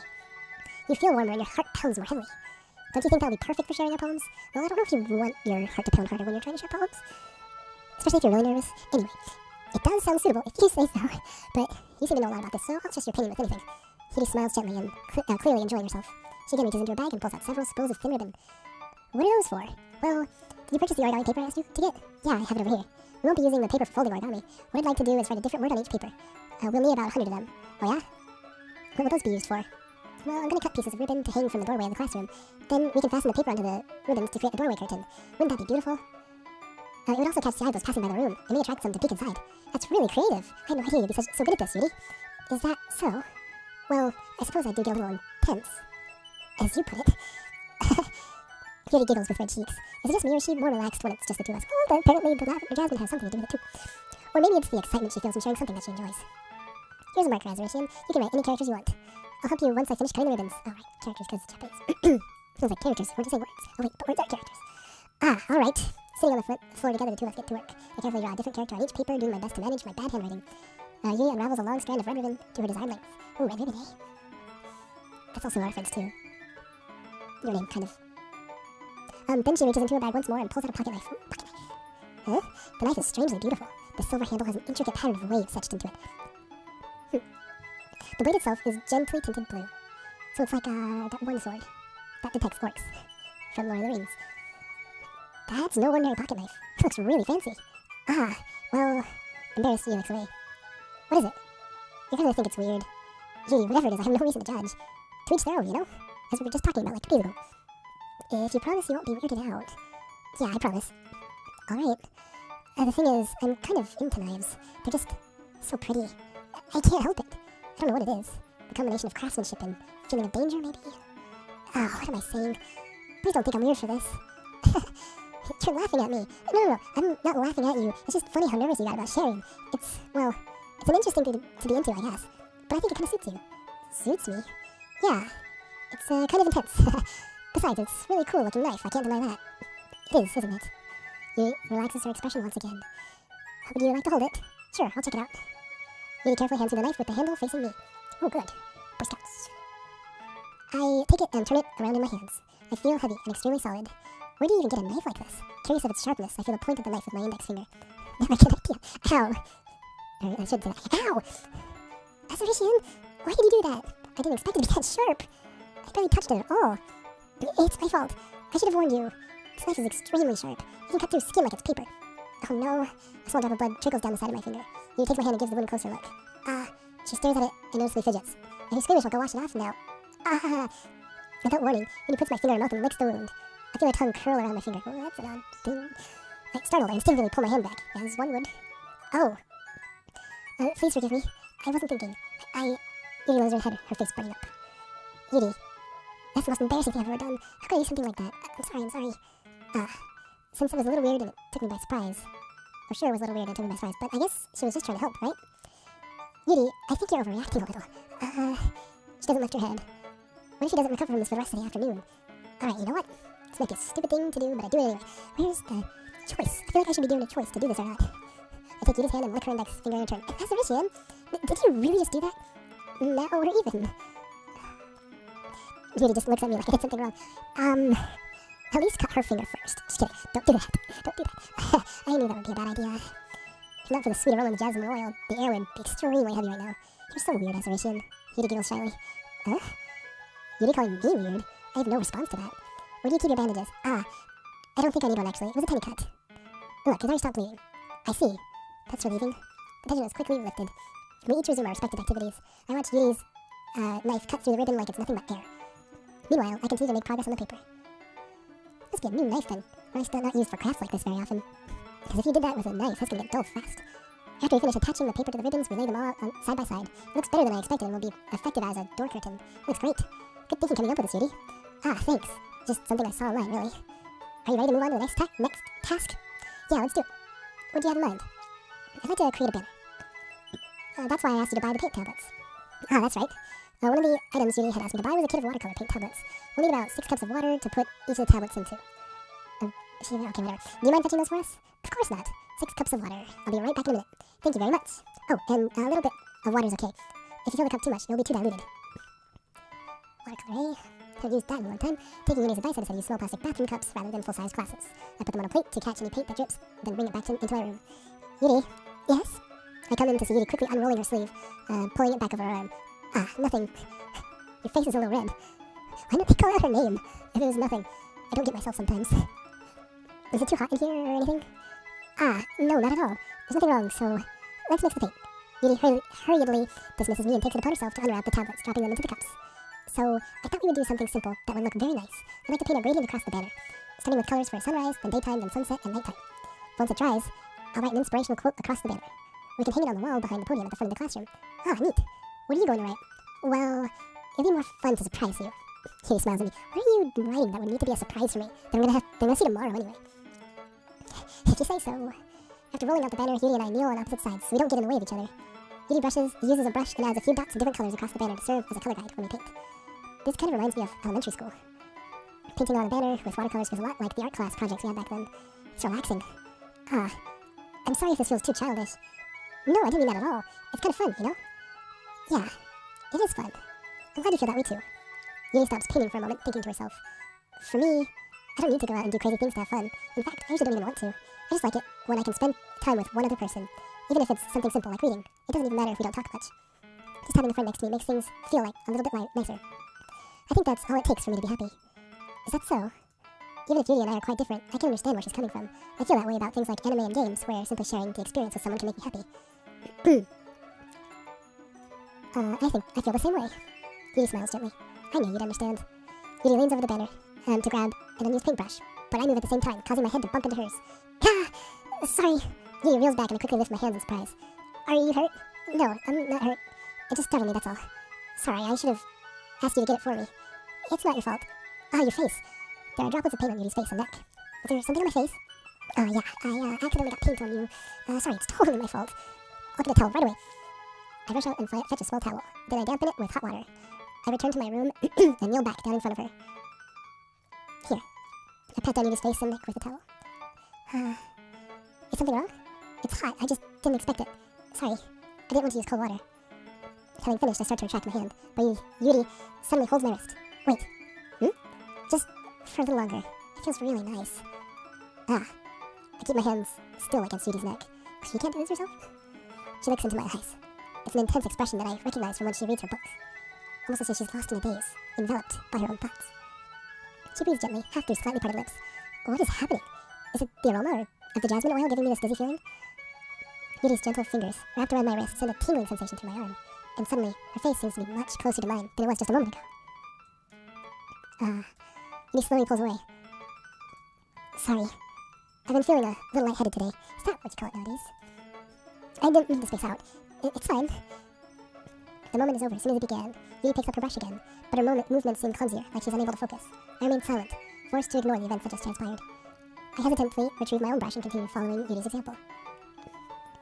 Well, that should do it. I finish filling in the night sky with white dots that look like stars. Is that how... Can you... White... Watercolor? Is that a thing? I don't know how effective that would be. Anyway, looking at the banner as a whole, it's pretty... it's very pretty and natural looking. I think it came out better than I expected. I'm really happy with the results. Yeah, me too. Are you gonna add the lettering now? Not yet. It needs to dry first. That's true, but won't that take a while? Well, perhaps it'd be best to leave it here, then have you bring it in the morning. I can do the lettering in the classroom before our event starts. Is that okay? That's totally fine. Wonderful. In that case, I don't think there's any more for us to do here. Whew. You say that like you're glad it's over. Was I wrong to assume that you were at least enjoying yourself a little bit? No, it's not that. I'm just glad that we've managed to get everything done. I see. I am too. I was a little concerned about time. I need to start making dinner soon. So you don't have any time left? I was secretly hoping we would have extra time after finishing work. The work.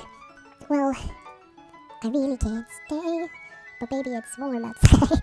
Because it's definitely not winter. Yuri thinks to herself, I think it would be too irresponsible of me to wait much longer. I'm sorry. I was hoping there'd be more time as well. It's probably my fault. Sorry for being such a slow worker. And cutting my finger and splashing paint on you and, you know, I'm just a klutz. No, it's not your fault at all. And the important thing is that we got everything done, right? Yeah. So, I shouldn't be disappointed or anything. Gathering all her things, Yuri seems to look a little downcast. I understand why. It sounds like she rarely gets the opportunity to spend time with friends in a relaxed environment. But that doesn't mean that it's the last time it can happen. Once Yuri packs up, I walk her out the front door. Thank you very much for having me today. No problem, I'm glad I was able to help. Just let me know if there's anything else you need me to bring tomorrow. I will. Well then, Yuri fidgets. I guess I'll see you tomorrow. Wait, how can I say that without thinking? About today. It's fine that we didn't have as much time as we wanted, because we can do this again. Whenever you want, you can come over, or we can go out somewhere. I forgot, you don't like going out much. As I stumble over my words, Yuri simply smiles bashfully. Anyway, you know what I'm trying to say, so... You're very thoughtful, Azuritian. Yuri takes a step closer to me, then briefly squeezes my hand. Oh, jeez. Blink, and then she's up in my face. I kind of like that about you. Well, how am I supposed to respond to that? But I don't even get a chance to as Yuri suddenly pulls back. Sayuri? Huh? Hi, Azuritian. Sayuri. Just no, we were... It's okay, Azuritian. I just stopped by to say hi. Well, it's nice to see you. I'm sorry, but I'm already on my way to leave.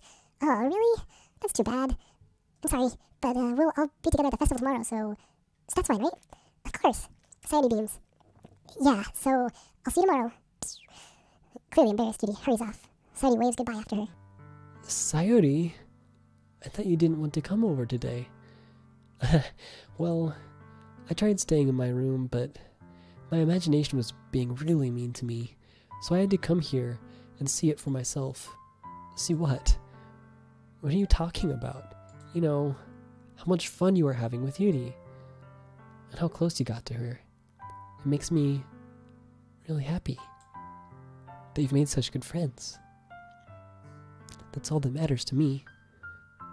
Tears start to fall down Sayuri's face. That's all that matters to me. Why am I feeling this way, Azuritian? I'm supposed to be happy for you. Why does it feel like my heart is splitting in half? It hurts so much. Everything hurts so much. This would be so much better if I could just disappear. Sayuri, don't say that. It's true, Azuritian. If I wasn't here, then you wouldn't have to waste your sympathy on me. You wouldn't have to put up with me being selfish. Monica was right. I freaking knew it. Monica is evil. She's the evilest person. From what it seems like, she actually wants all the time with me, which means she's sabotaging my relationships with everyone else so that we only have time together. Monica, I will never forgive you for this. I should just... Monica was right about what? Sayuri, what I said before is true. I'm not going to let this continue. Or I don't know what I just said. Whatever the right thing was. Caring about you like this isn't the burden your mind is making it out to be. It's something that makes me happy. It's something that I wouldn't trade for anything else. So, even if it takes an entire lifetime, I'm going to be by your side until you don't feel any more pain. But Sayuri looks away. I put a hand on her shoulder to reassure her. I'm scared, Azuritian. I'm really scared. What are you scared of, Sayuri? I'm scared that I might like you more than you like me. Sayuri, it's true, isn't it? I was weak and started to like you too much. I did this to myself. Azuritian, I like you so much I want to die. That's how I feel. And that's enough, Sayuri. I don't want you to hurt anymore. I slide my hand down Sayuri's arm and squeeze her hand in my own. Do you remember how I said I always know what's best for you? Do you still believe me? Wordless, Sayuri nods. Even if you don't understand all of your own feelings, I know what you need the most right now. How can you say that?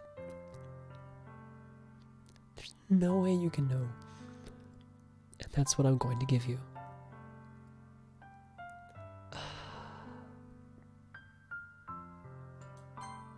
Save. Sayuri. And herein lies the dilemma. This is so hard.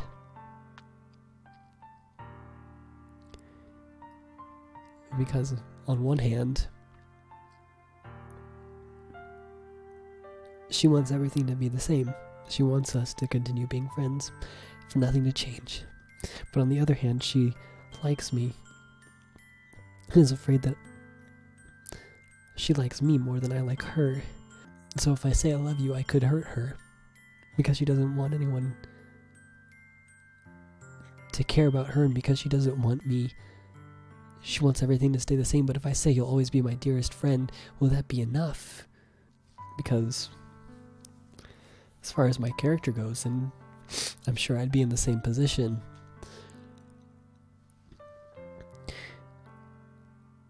It's not that I don't love her.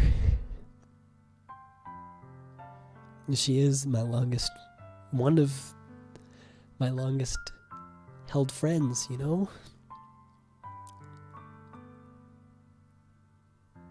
But I can't just...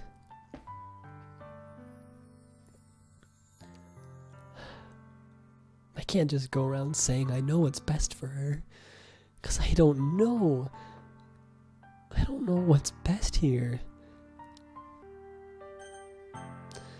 What to do.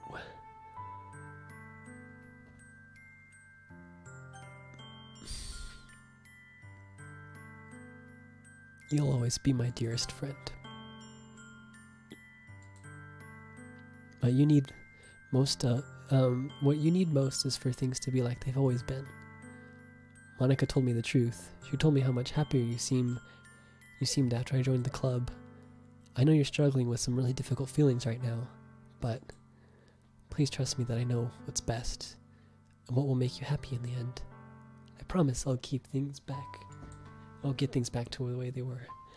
You can't say that. You can't. Because you don't know. I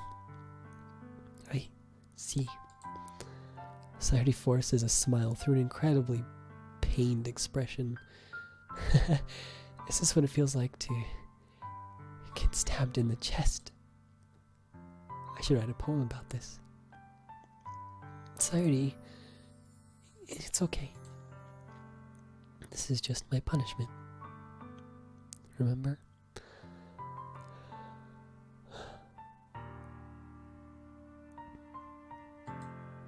For being so selfish. So please don't worry about these stupid feelings. I know you're right. I knew the whole time that there's no happiness down that path. That's why I came here, just so I could get the answer I needed to hear. And the other thing, you're also right that I just wanted it to go back the way it was. I realize that now. Well, now, you said it earlier. You really do know me better than anyone, Azuritian. I'll trust you with anything. Anything at all. So, Sadie's smile finally break. Whoa. My brain broke. That's what broke. Sadie's smile finally breaks. All of a sudden, she turns around and drops to her knees. I'm not gonna scream. Mostly for the sake of the video.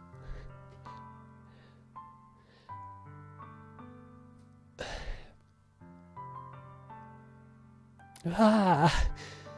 Clutching her head with both hands, she screams as loudly as she can. I'm so shocked that I don't know how to react. Sayuri looks over her shoulder and flashes me one more weak smile before turning around and running off. Sayuri! I'm left helplessly standing in front of my house. Why am I feeling so horrible about this? There's nothing more that I could have done. The most I can do is support Sayuri through her feelings and help her on the path that's right. But is it right? But I'm having as much trouble understanding Sayuri's feelings as she is. Even though I can comfort her, I keep wondering if I should be doing something more, something different. I know these thoughts will continue to plague me until things are back to the way they were. I'm going to give it everything I've got. Sayuri will always be my dearest friend, and I'll do whatever it takes to put a smile on her face every day. It's the day of the festival. Of all days, I expected this to be the one where I'd be walking to school with Sayuri. But Sayuri isn't answering her phone. I considered going to her house to wake her up, but decided that that's a little too much. Meanwhile, the preparations for the event should be nearly complete. The banner Yuri and I painted is dry, and I gently roll it up to take it with me. She sent me a pleasant text, reminding me not to forget anything, and I reassured her. Funnily enough, I probably feel the same way as Natsuki about the event. I'm more excited for it to be over with so I can spend time with Sayuri and Yuri at the festival. But knowing Monica, I'm sure the event will be great too. Azuritian, you're the first one here. Thanks for being early. That's funny, I thought at least Yuri would be here by now. Monica is placing little booklets on each of the desks in the classroom. They must be the ones she prepared, that has all the poems we're performing. In the end, I found a random poem online that I thought Monica would like and submitted it. And so, that's the one I'll be performing. I'm surprised you didn't bring Sayuri with you. Yeah, she overslept again. That dummy. You'd think that on days this important, she'd try a little harder. I say that, but then I suddenly remember what Sayuri told me yesterday, and I suddenly feel awful, knowing it's not nearly as simple for her. I only said it because it's the way I'm used to thinking, but maybe I should have gone to wake her up after all. You should take a little more responsibility for her, Azuritian. I mean, especially after your exchange with her yesterday. You kind of left her hanging this morning, you know? Exchange? Monica, you know about that? Of course I do. I'm the club president after all. What's that supposed to mean? But I stammered embarrassed. Did Sayuri really tell her about it that quickly? About how I basically turned down her confession? That makes me really seem like the bad guy here. I'm the one who knows what's best for her, right? No, you don't know. Jeez. You don't know the full story at all, so don't worry. I probably know a lot more than you think. Monica is being as friendly as usual, but for some reason I felt a chill down my spine after hearing that. Stop it, Monica. Hey, do you want to check out the pamphlets? They came out really nice.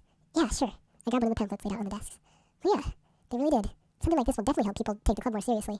Yeah, I thought so too. I flipped through the pages. Each member's poem is neatly printed on its own page, giving it an almost professional feel.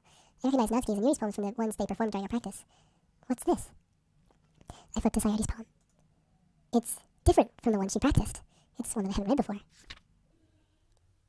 Percent. Get out of my head, get out of my head, get out of my head, get out of my head. Get out of my head. Get out of my head before I do what I know is best for you. Get out of my head before I listen to everything she said to me. Get out of my head before I show you how much I love you. Get out of my head before I finish writing this poem. But a poem is never actually finished. It just stops moving. Ah, what is this? Reading the poem, I get a pain in my stomach. Azuritian, what's wrong? Nothing. This poem feels completely different from everything else Sayuri's written. But more than that, I changed my mind. I'm going to get Sayuri, so... well, alright. Try not to take too long, okay? I quickly leave the classroom. Don't strain yourself, Monica calls out after me. I quicken my pace. What was I thinking? I should have tried a little bit harder for Sayori. It's not a big deal to at least wait for her, help her wake up. Even the simple gesture of walking her to school makes her really happy. Besides, I thought yesterday things would be the same as they always been. It's all she needs, and what I wanted to give her. I reach Sayori's house and knock on the door. I don't expect an answer since she's not picking up her phone either. Like yesterday, I opened the door and let myself in.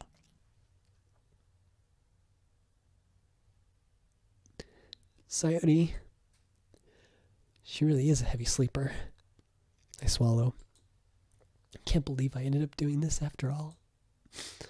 Waking her up in her own house. Isn't that more like something a boyfriend would do? In any case, it just feels right. Outside Sayori's room, I knock on her door. Sayori, wake up, dummy. There's no response. I really didn't want to have to enter a room like this. Isn't this a kind of breach of security? She leaves me no choice. I gently open the door. Sayori.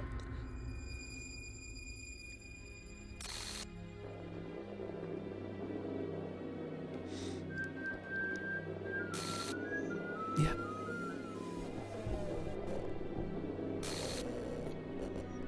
Oh no.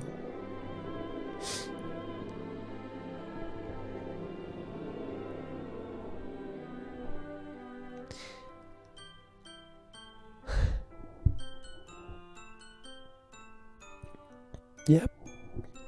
Definitely didn't know what was right for her. Still don't. Because last time I chose I love you. I told to say to Sayori that I loved her.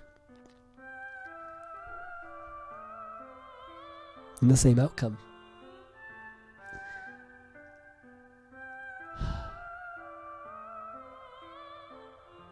Is there no saving her?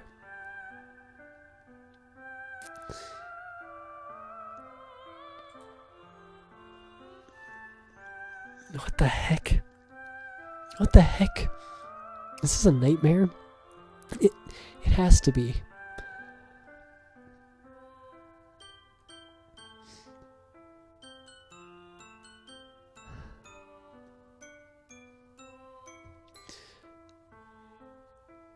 Sorry. This has a pretty personal feeling to it. Just because I've had a few friends that have dealt with depression, and luckily none of them have killed themselves, although some have gotten close.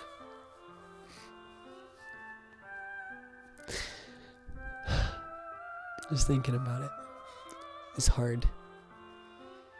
I thought maybe if I restarted it could be different, but it seems she was meant to die. Even though it has to be a dream. This isn't real. There's no way this can be real. Sardi wouldn't do this. Everything was normal up until a few days ago. That's why I can't believe what my eyes are showing me. I suppress the urge to vomit. Is the load... They're still here.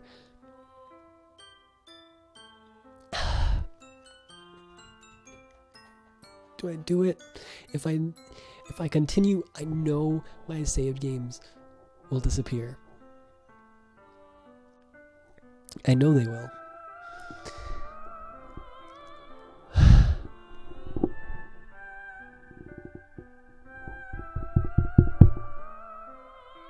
I just don't think there's anything else I can do. And this is how this game is supposed to go. It gives the illusion of choice, but really there was no choice. This was the end. The end that you have to get to. Not in real life, never in real life is it the only end you can get to. That's why I tried.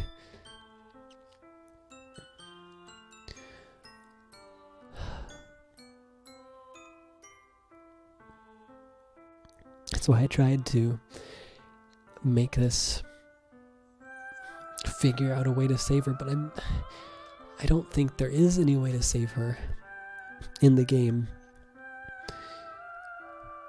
Just thinking about the way it's programmed, if I write my poems so that she likes them, then she'll be sad that I don't spend time with her, and then she'll probably say, she'll come to me and I'll have to either say I love you, or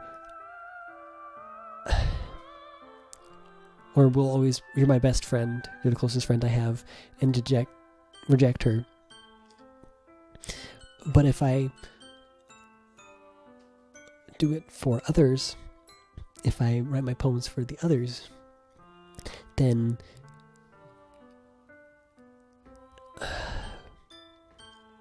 and she'll probably just ask the same thing. She'll be like, oh, by the way, I thought this would be better, but now it's hurting me even more, and I just realized that I love you, and I'm going to have to try and make a decision, and it's just going to be the same outcome in the game.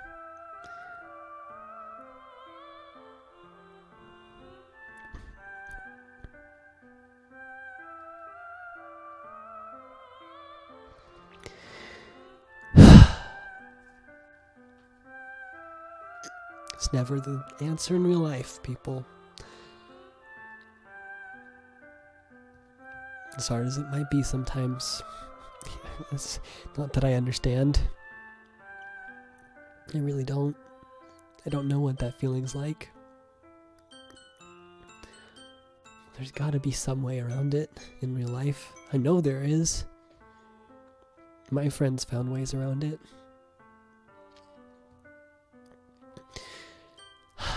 Let's just continue. We're at the end anyway. I suppressed the urge to vomit. Just yesterday, I told Sayuri I'd be there for her. I told her I know what's best and that everything will be okay. Then why? Why would she do this? How could I be so helpless? What did I do wrong? Turning down her confession? That has to have been what pushed her over the edge. It's not. It's not, because doing the other one doesn't work either. Her agonized scream still echoes in my ears. Oh, this one's even worse. Why did I do that to her when she needed me the most? Why was I so selfish? This is my fault. My soulmate thoughts keep telling me everything I could have done to prevent this.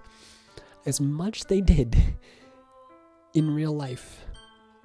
I was trying to figure out what I could do to change things. But no, nothing.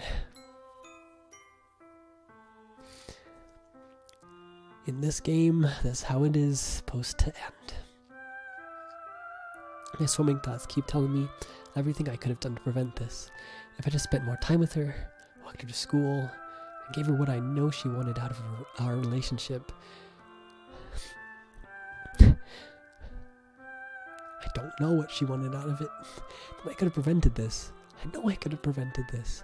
Screw the literature club. Screw the festival. I just lost my best friend. Someone I grew up with. She's gone forever now. Nothing I do can bring her back.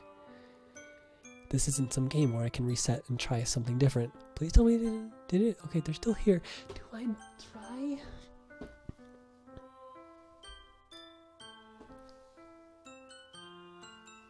There's nothing I can do. Doesn't matter what I try. I don't think there's... But the choice is here. The choice is before me. I didn't have that last time. Even though I reset the game, so technically I did have the choice from the very beginning. And it did not turn out the same way. Even almost from the very beginning. After the first time I made a poem.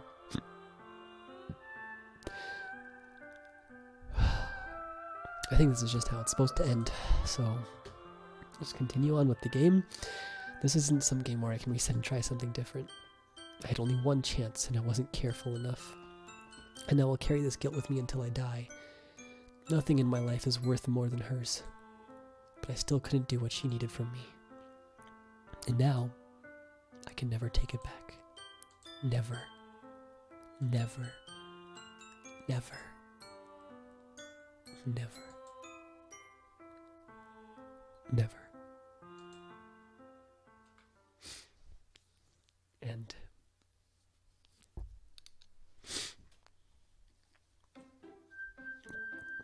And this is as far as I gone.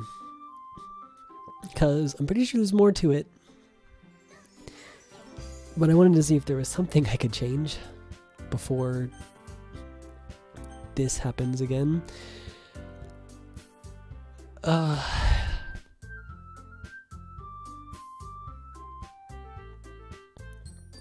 At least I can have the comfort that what happened in game had no other alternatives. This was the way the person who made the game designed it to be made. I don't know why, but that's... I just barely noticed there's no Coyote in there. Huh. Well, anyway. That's the end for this episode. I decided halfway, quote unquote, halfway through, that I would just do this all in one sitting. And I'll probably just make one episode out of it. Sped up, of course, because I don't want it to be 3-4 hours long. But I don't want to stop it in the middle. So yeah. And thanks for watching.